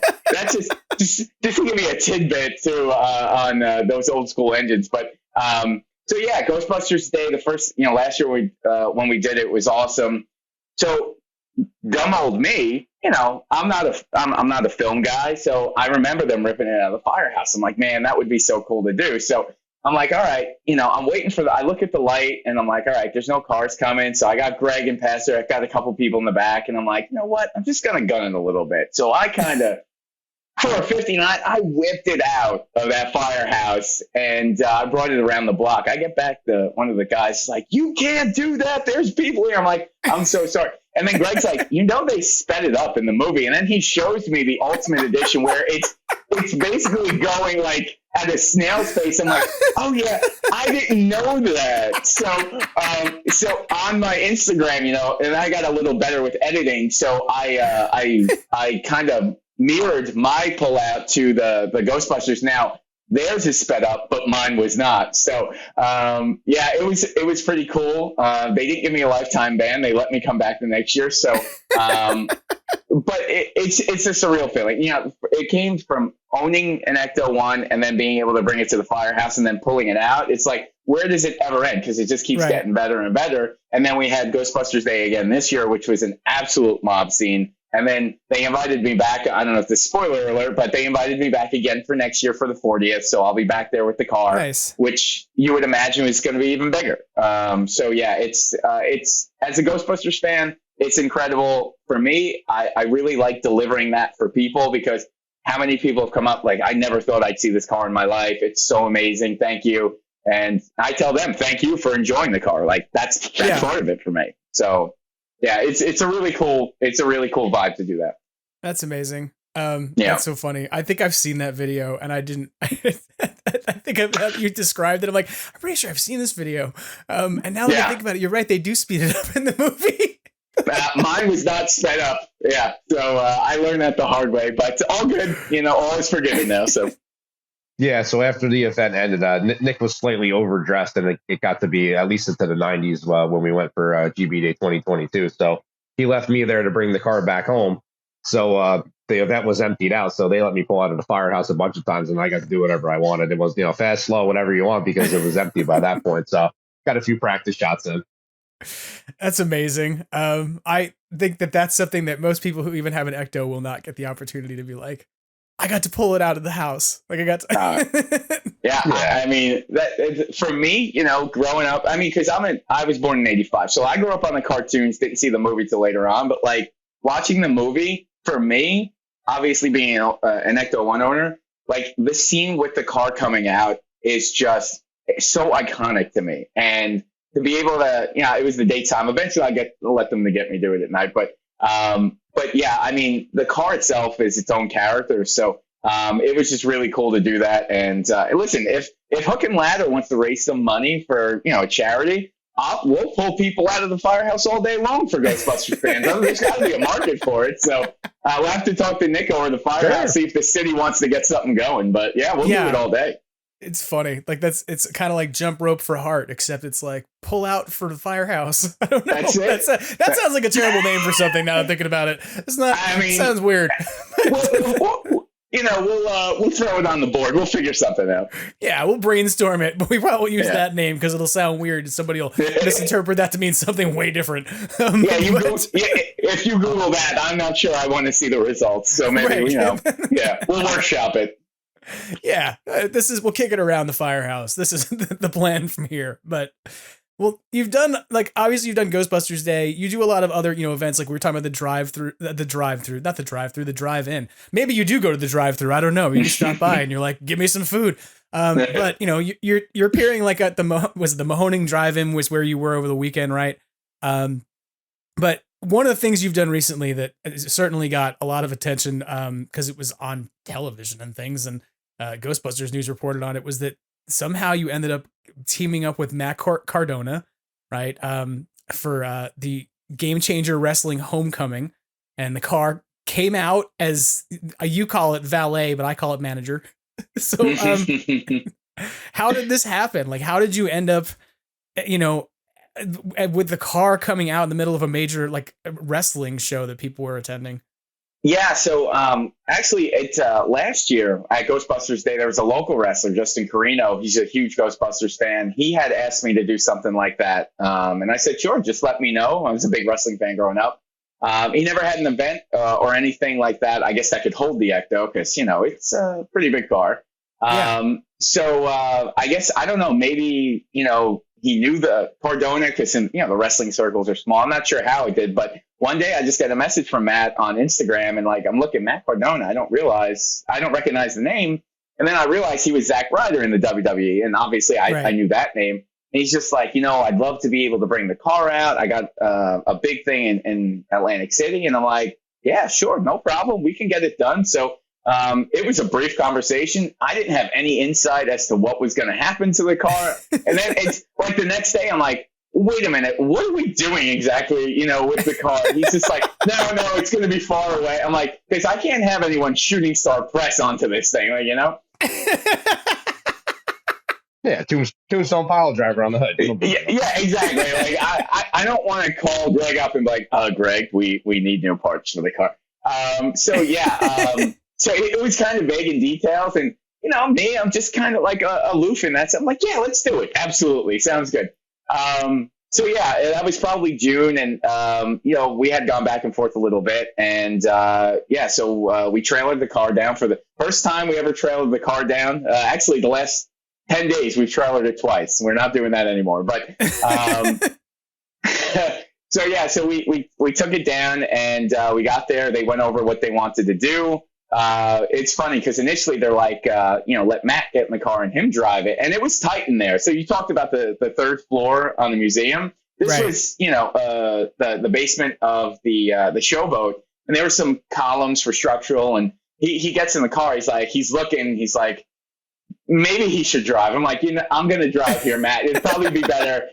you guys get out and everything. So yeah, he, I didn't realize what a huge Ghostbusters fan he was, because he was on the Ghost Heads documentary. So, you know, he was super excited to have the car there. Super nice guy, by the way. Everyone at GCW was so nice and so welcoming to us. They were excited to have the car. So they went on first, you know, and again, my aloofness, I did not realize it was a death match.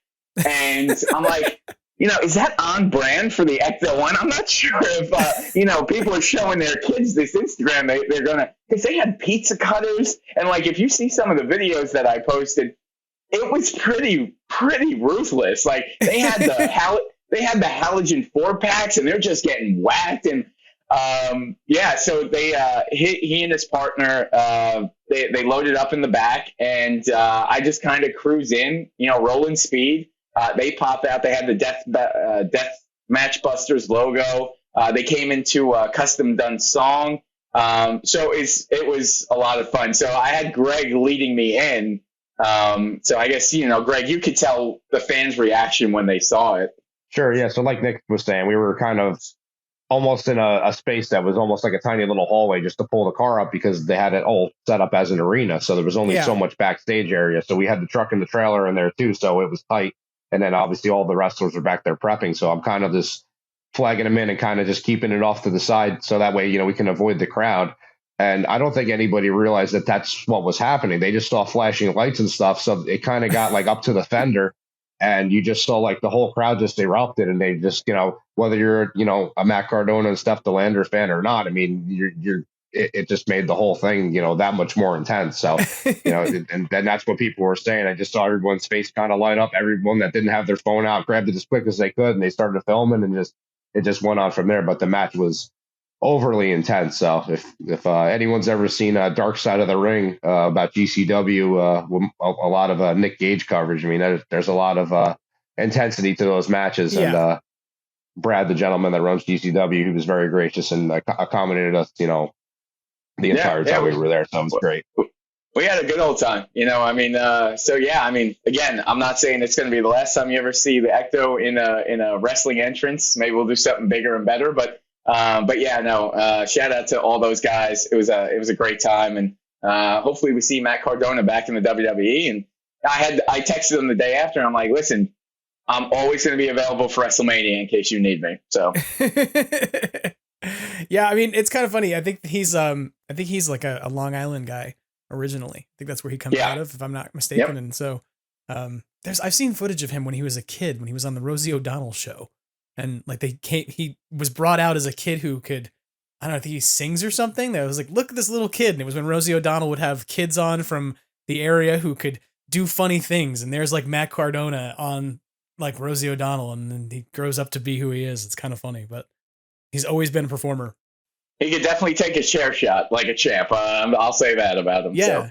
Yeah. No, great wrestler. And from everybody, all intents and everything I've ever heard about him, very much a nice guy. You know, obviously he often plays a character in wrestling who may not be so nice to folks, but that's not, you know, different from who you really are, which is kind of fun. No, I super appreciative. He must have thanked me like 100 times after the fact, but would love to do it again if he ever needed it. So it's amazing. Yeah. And I loved it. If you haven't seen this match, like it is like an extreme wrestling match. So don't watch it with your kids, probably, unless you want to explain, what kayfabe is and what isn't, and etc. But you know, it's definitely fun to watch, because you know, not only did you guys have the car there, but he comes out like in a flight suit with the arms cut off.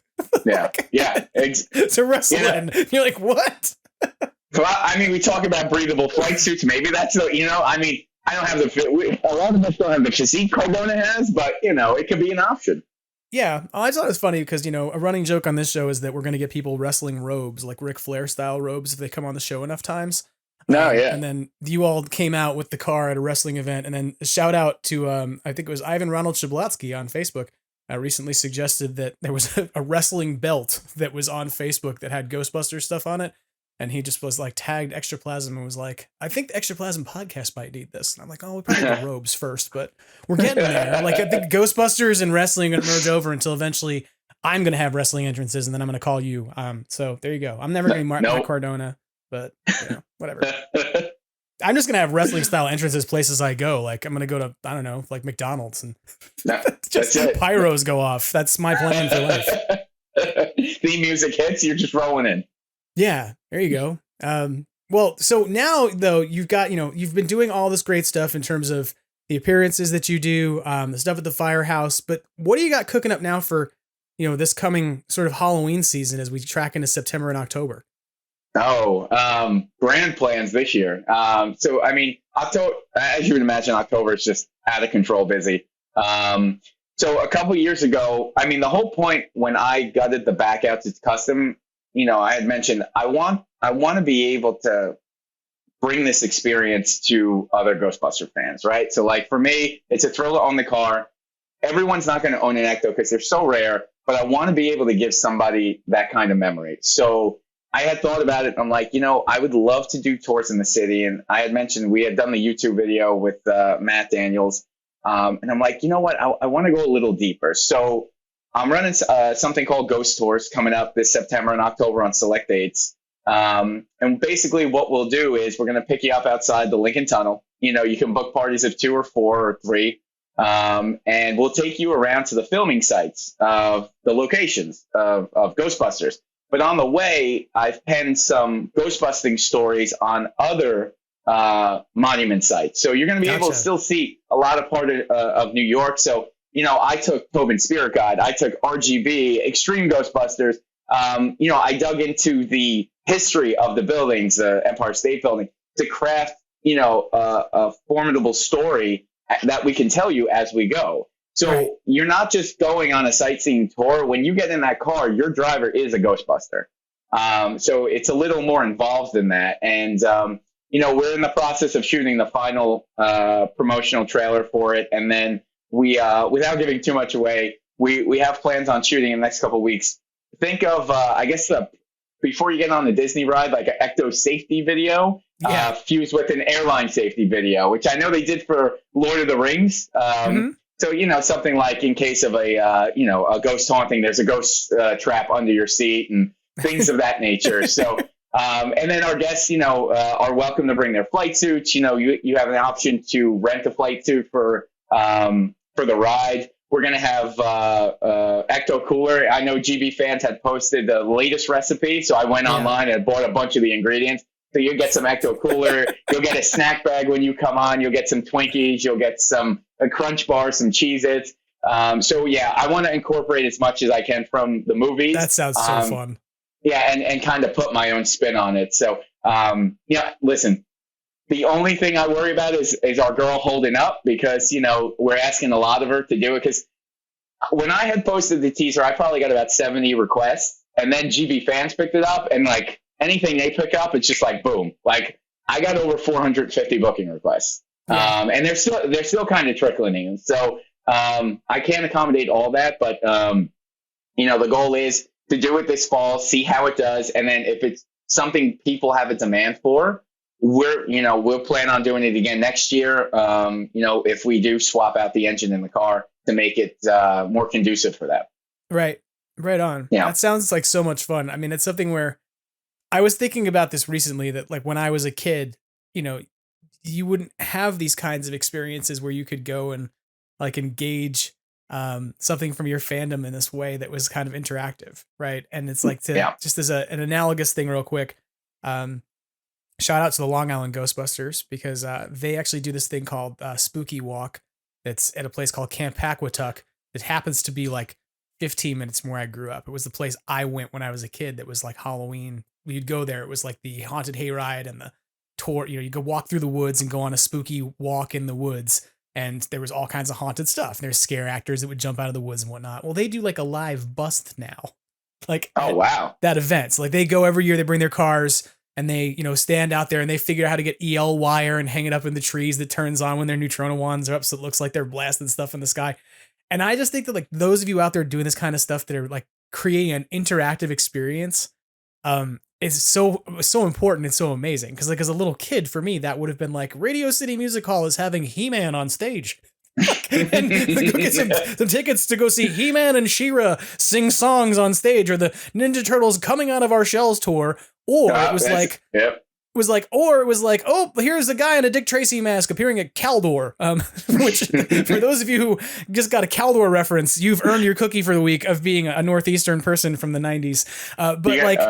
You know, like that's the stuff that fans are doing now and putting together is of such like high quality and consideration to curate an experience that it would be meaningful to them, right? Such that it's like better than anything we had when we were kids. So shout out to you for even thinking of this idea and doing that level of work to it, because I think that's amazing. So I appreciate that. Yeah. Again, like I said, just trying to deliver that experience and give people a memory they can make. You know, again, you're hitting on two. You have the younger kids now. You have people. I'm 37. Greg's a couple years younger. I mean, again, if my kids think it's normal that the Ecto is here. It's like, oh, the Ghostbusters car here today. So, like, again, like you said, if we had that ability when we were kids, I mean, it would have been incredible. So that's what I'm trying to bring to the fan base. And, you know, I have some plans for some other, fan groups for some other shows that I did. I'm working on a couple other cars to do the same thing. So. Greg, are you currently hiding caches of parts around New York City along the route? So just in case you're like, we know where we left a bunch of extra equipment. I for sure keep some tools and some parts on it. That's definitely for sure. So like Nikki was saying, I mean, I guess growing up, a lot of us went to that Universal show, the Ghostbusters Spooktacular, and, got to see the Ecto there. So it's like a lot of times it was parked. It wasn't really working right. So, and it wasn't anything close to, what you would see on film. But so, I mean, this is kind of to a whole nother level of bringing that out for the people that either never made it out to it, were too young, or, just never made it down to Florida, kind of get something that's maybe on the next level, because you're at the real firehouse. You're at the public library. So where are some of the places you're going to go on the tour if you're going to take folks like to locations? Like, where do you're definitely going to be taking them to on a regular stop? Yeah, so I mean the bullet point 3. I mean, we're going up to Central Park West. The tour is going to start through the Lincoln. We're going to go through Times Square, Slime Square, and then make our way up to Central Park West. We're going to shoot down to Fifth Ave for the public library, and then we're going to make our way down to the firehouse. We have a couple of other places. I think it was the Customs Building from GB2. We're, like I said, I mean, we're going from, Central Park West all the way downtown. So we're going to hit as many sites as we possibly can. Gotcha. Once upon a time, years ago, I was trying to help, friends of the podcast. Yes, have some, as they were in the middle of New York. They were going to do location tours and they were also looking at toy stores. And I said, oh, you're down in the East Village. You should go by St. Mark's Place. Cause I used to go to St. Mark's Place when I was a kid and go screw around and go to punk shows and stuff. That's where Raise a Cult is. I was like, that's like the storefront they use as Raise a Cult is like over there. And I sent them like, Google Streets, like screenshot to be like, this is what it is. And then they talked to me afterwards a couple months later.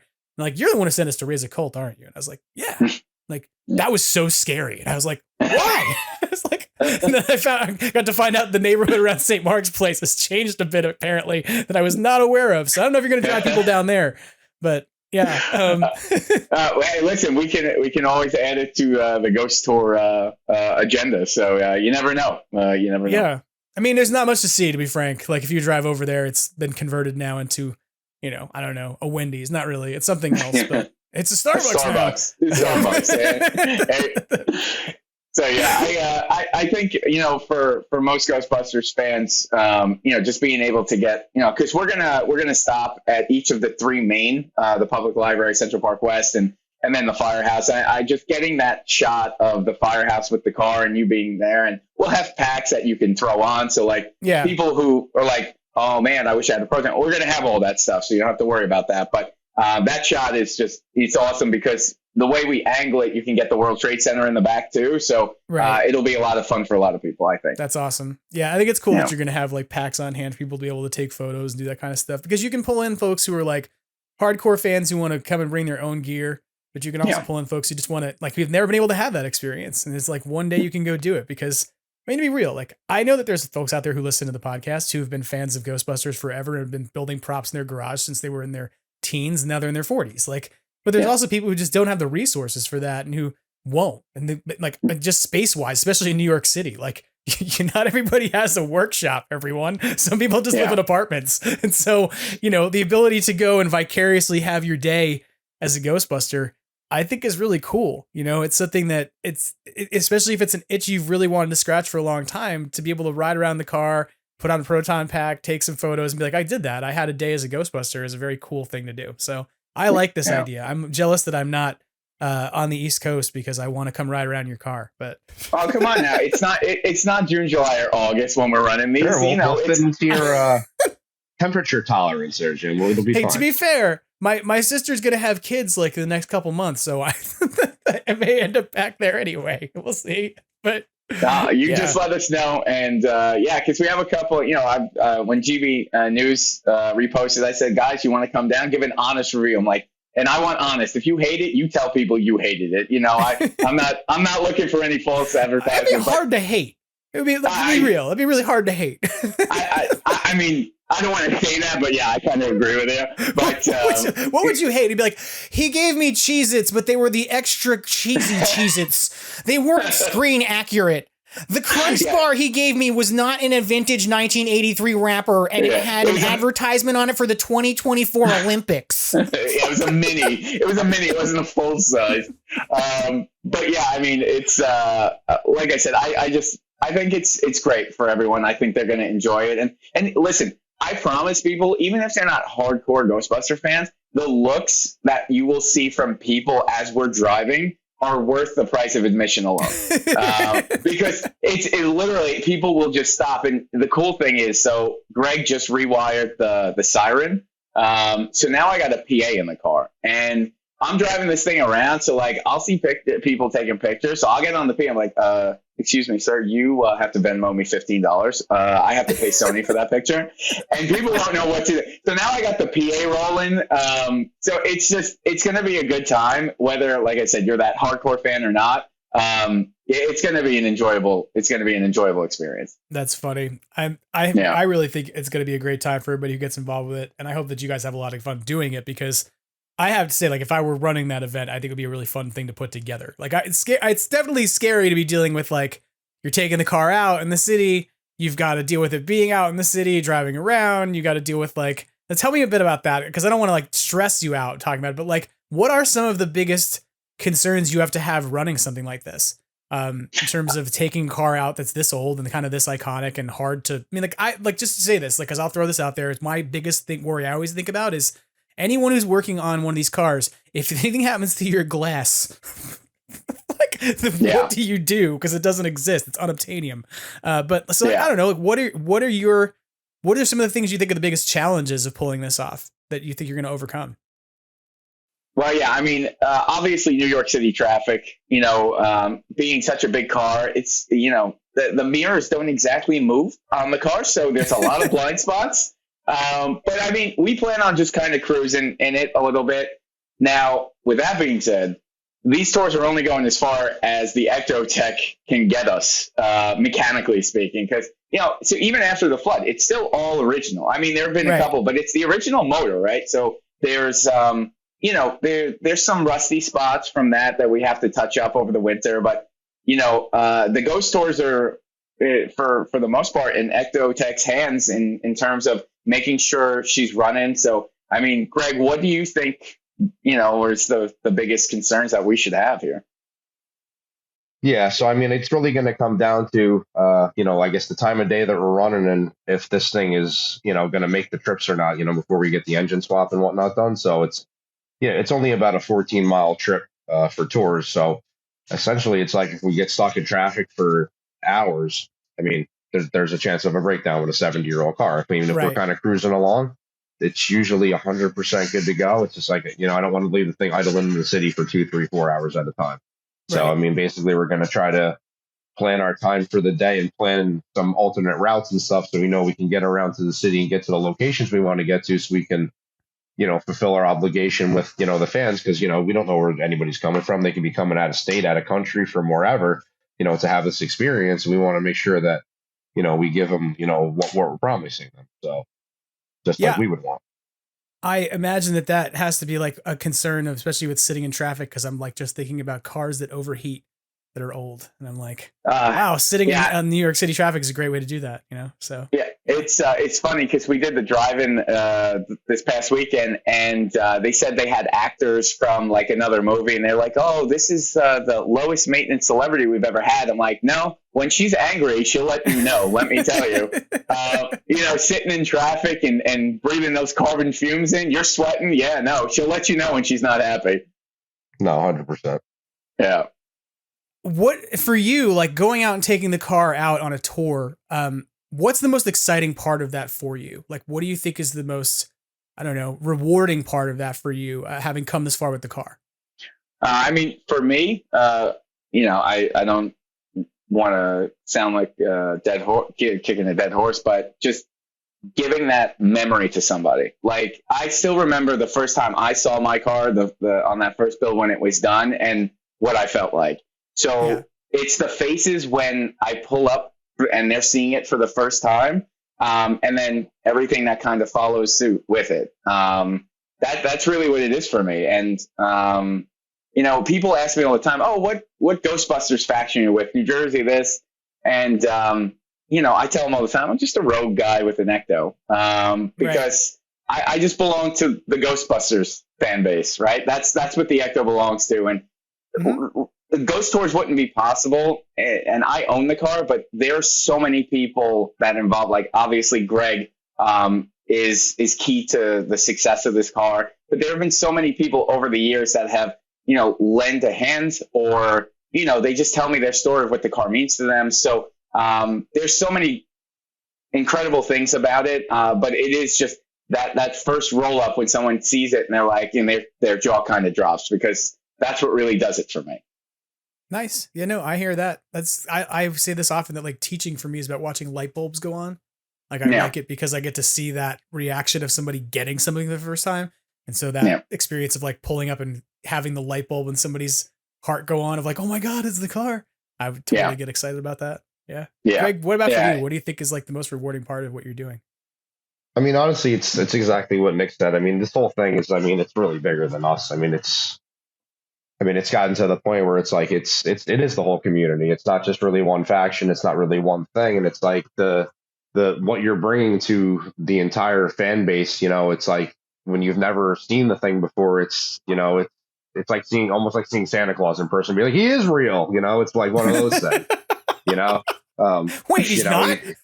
Yeah. You're like, oh, he's, the whole sleigh's going over you, the whole thing. And that's what, the lights and everyone, 99.9% of the people, they're like, does it have the siren? Of course it has the siren. Let's fire it up for you. And then it's like, you can see it just, you're giving them a level of positivity that, that you just can't probably find anywhere else. Yeah. I think I like the way you compared this to like Santa Claus being real, and this just kind of evoked something for me. I think kind of puts a good analogy on like your car, like what you're doing and the opportunity that you're providing with the tours. As a kid, I think you both will appreciate this as people who grew up in the New York tri-state area. Like if I said Crazy Eddie, you'd know what I was talking about. Or Nobody Beats the Wiz. I'm like, you guys get it, but you know jingles. But for me as a kid, going into New York City and going to the Macy's on 34th Street was the thing, like that you did every holiday season. Like my parents would say to us, we're going in and we're going to go see Santa Claus. And we knew as kids that meant the real one. We knew the other ones existed at the other malls and stuff, right? Like, but as kids, those mall Santas were like helpers. They were people part of a network of distributed Santa Claus reporters. I don't know, however my parents explained it. They were like, they're basically the mail order Santas who are going to take your order back to Santa. We're going to take you to the real guy because we care. And I'm like, that's awesome. And for us, it was always about going to Macy's because of two things. One, he was the Santa Claus on TV. We saw him during the parade. And two, if you've ever been to Macy's on 34th Street during the holiday season, they take the entire basement and basically convert it into this insane North Pole experience that takes an hour for you to walk through. But that like you are in line going to go get your photo taken, but you don't care because you are in the North Pole, right? Like, and there are elves that walk up to you and talk to you and things. And you're like, this is amazing. And to me, like, I think of your car and what you're talking about as a tour as being the equivalent of that. This is not to slag on anybody else who has an Ecto. Don't take it personally. If you're out there and you're like, I have a 1993 Cadillac with a North Star, and I'm like, I'm sorry about your engine, and also good work for putting it in an Ecto and prepare for a big mechanics bill. But I digress. But the point being, I've learned enough from car YouTube after a while. Yay for me. But the point being that I think about what you're trying to do with this level of authenticity and interactive experience as being very much like proving to me that Santa Claus is real, right? That like that experience for my parents was about taking us somewhere where it was going to be very difficult for us to question the legitimacy of Santa Claus because it wasn't the mall, right? It was the actual experience. And so if that was a long-winded way to come about saying that, I'm sorry, but I think that that was the right way. Yeah. Thank you. Appreciate that. I'll add to that real quick for you because a little bit of irony concerning you just said the same thing I was thinking. So we're out at the drive-in. I'm waiting for Nick to come back out so we can get the car set up for the triple feature. And they have a leave a VHS, take a VHS in like an old style Blockbusters box. And the only movie in there was Miracle on 34th Street. And I thought the same thing that you just said. So that was a little irony, but yeah. So a kid walked up to us while we were standing there prepping, and I believe his name might have been Julian, and he had a flight student on in a pack and all that. And he goes, "Is this the real Ecto one?" Gotta be right. Yeah. Yeah. So, it's kind of silly to think about it, but it's like that level of authenticity in what you're doing at the build level, but then also like researching and going, okay, how do we build a story around this?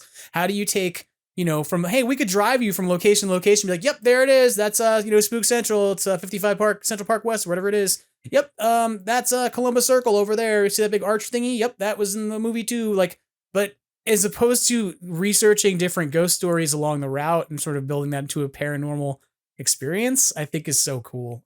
So I really, as much as I sort of joked about being jealous, I'm like, I wish I could come do this. Cause I imagine it's gonna be a lot of fun, but yeah. So good on you. I'm really looking forward to hearing about it. Yeah, I again, if things go like I would hope they would, and we do that LS swap, I think kind of the sky's the limit. Because if we have a traditional engine in the Ecto and we know it's going to be reliable, we'll do it all day long. And then plus we'll have AC, for a change. So, yeah. Disclaimer: anyone coming on the tour, no AC in the car. So hopefully it's a little chilly in October. But yeah, no. And, whenever you're out this way, you just let us know, happily pick you up, and, we'll pick you up from the airport in the Ecto. That's all good. You don't really want to do that. You don't really want to drive the Ecto to JFK and be like, hey, let's come down to the JetBlue terminal and fight against the cabbies. Over to Newark, so it's a little closer. Yeah. Coming to Newark. Like, yeah, I would come to Newark. That has happened, though. Have you? You've done an airport pickup in the Ecto? I did a train pickup for the gentleman John. He's with the Orlando Ghostbusters. He has they call it the Ecto 1B, so it's converted to a 59 Miller, and he came up to visit me with his wife, and I ended up picking up from the train station in Ecto because I was already at work with it, and he goes, I'm coming off the train right now. I said, well, you're in for a treat, brother, because this is the car I have. So that's amazing. Yeah, it's funny because when you drive the Ecto enough, like, in October, then I get in my regular car and I'm like, hey, no one's looking at me. Like, this is weird. Like, oh, this car sucks. I want my Ecto back. Yeah, so, or somebody staring at you at a traffic light for all the wrong reasons.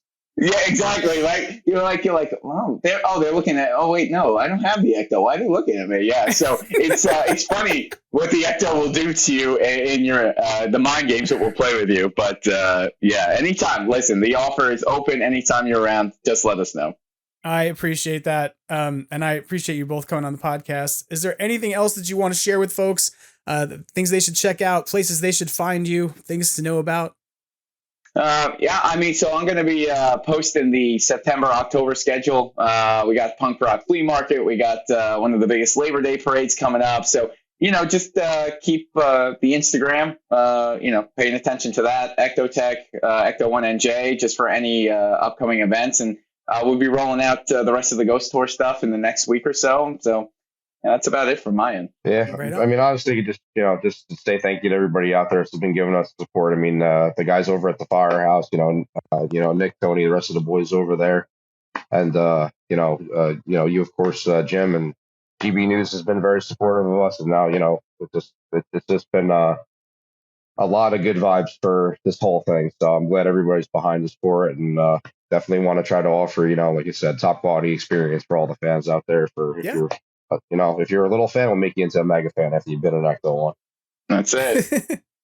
I'm happy to be supportive of it because I think what you're doing is so cool and honestly pretty unique. There's not everybody who's like willing to take the car once they have it and be like, I want to go out and drive it around on the streets and put people in it because I think it's like it's scary, right? To some extent. Like, look, I'm a kind of person who owns a Ghostbusters trap from Mattel. And then I have another one in a box put away because I'm like, something might happen to it if I take it out of the house. And you own like something way rarer and harder to replace than that. So I'll give you a lot of accolades for having the courage to go out and do things. We don't have any Matty collector traps in the box. So. Yeah. You're like, remember that ride you wanted in the car and that pickup from the airport? Well, let us tell you about the fee. No, I'm sure we're hoarding quite a few ourselves. So no worries.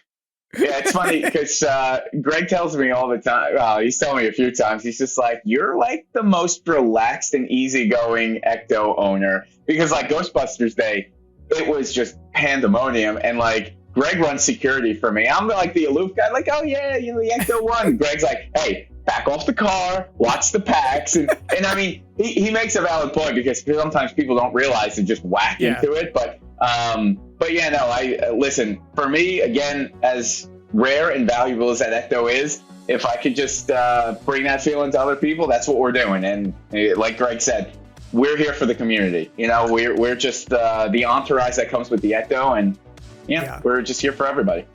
We just got to try to preserve the thing in the meantime. That's all, just so it can kind of everyone can kind of get the same level. We'll just shrink wrap it. It'll be fine. We cannot make that thing any hotter than it already gets. Okay. I really appreciate the two of you, and I had a lot of fun in this conversation. Please come back and visit us again sometime soon on Extraplasm so we can hear about what's going on with the car. Everybody go and check out Ecto1NJ and Ectotech on Instagram and on social media. Keep an eye out for this. And if you're in the tri-state area, get in touch if you want to ride in the car, because that sounds like it'd be a pretty cool experience. So thank you very much, guys. We hope to talk to you again soon. Hey, thank you so much for having us. Appreciate it. Thank you, guys, and take care. That about wraps things up for Extraplasm this week. I want to say one final thank you to Nick and to Greg for coming on the show this week and for giving us some of the story of the Ecto1NJ.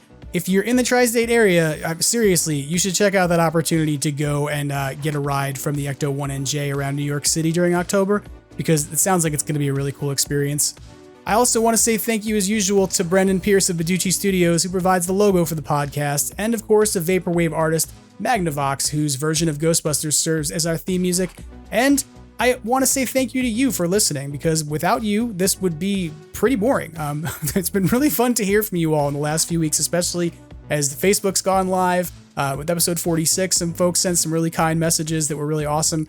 And I really enjoy hearing from you all. Somebody messaged me and told me about how they bought coins from Lucky Coins after hearing about it on the podcast. I thought that was fantastic. So, if you have things to share with the podcast, if you want to be able to comment on things, you can of course find me at Extraplasm on Instagram and on X.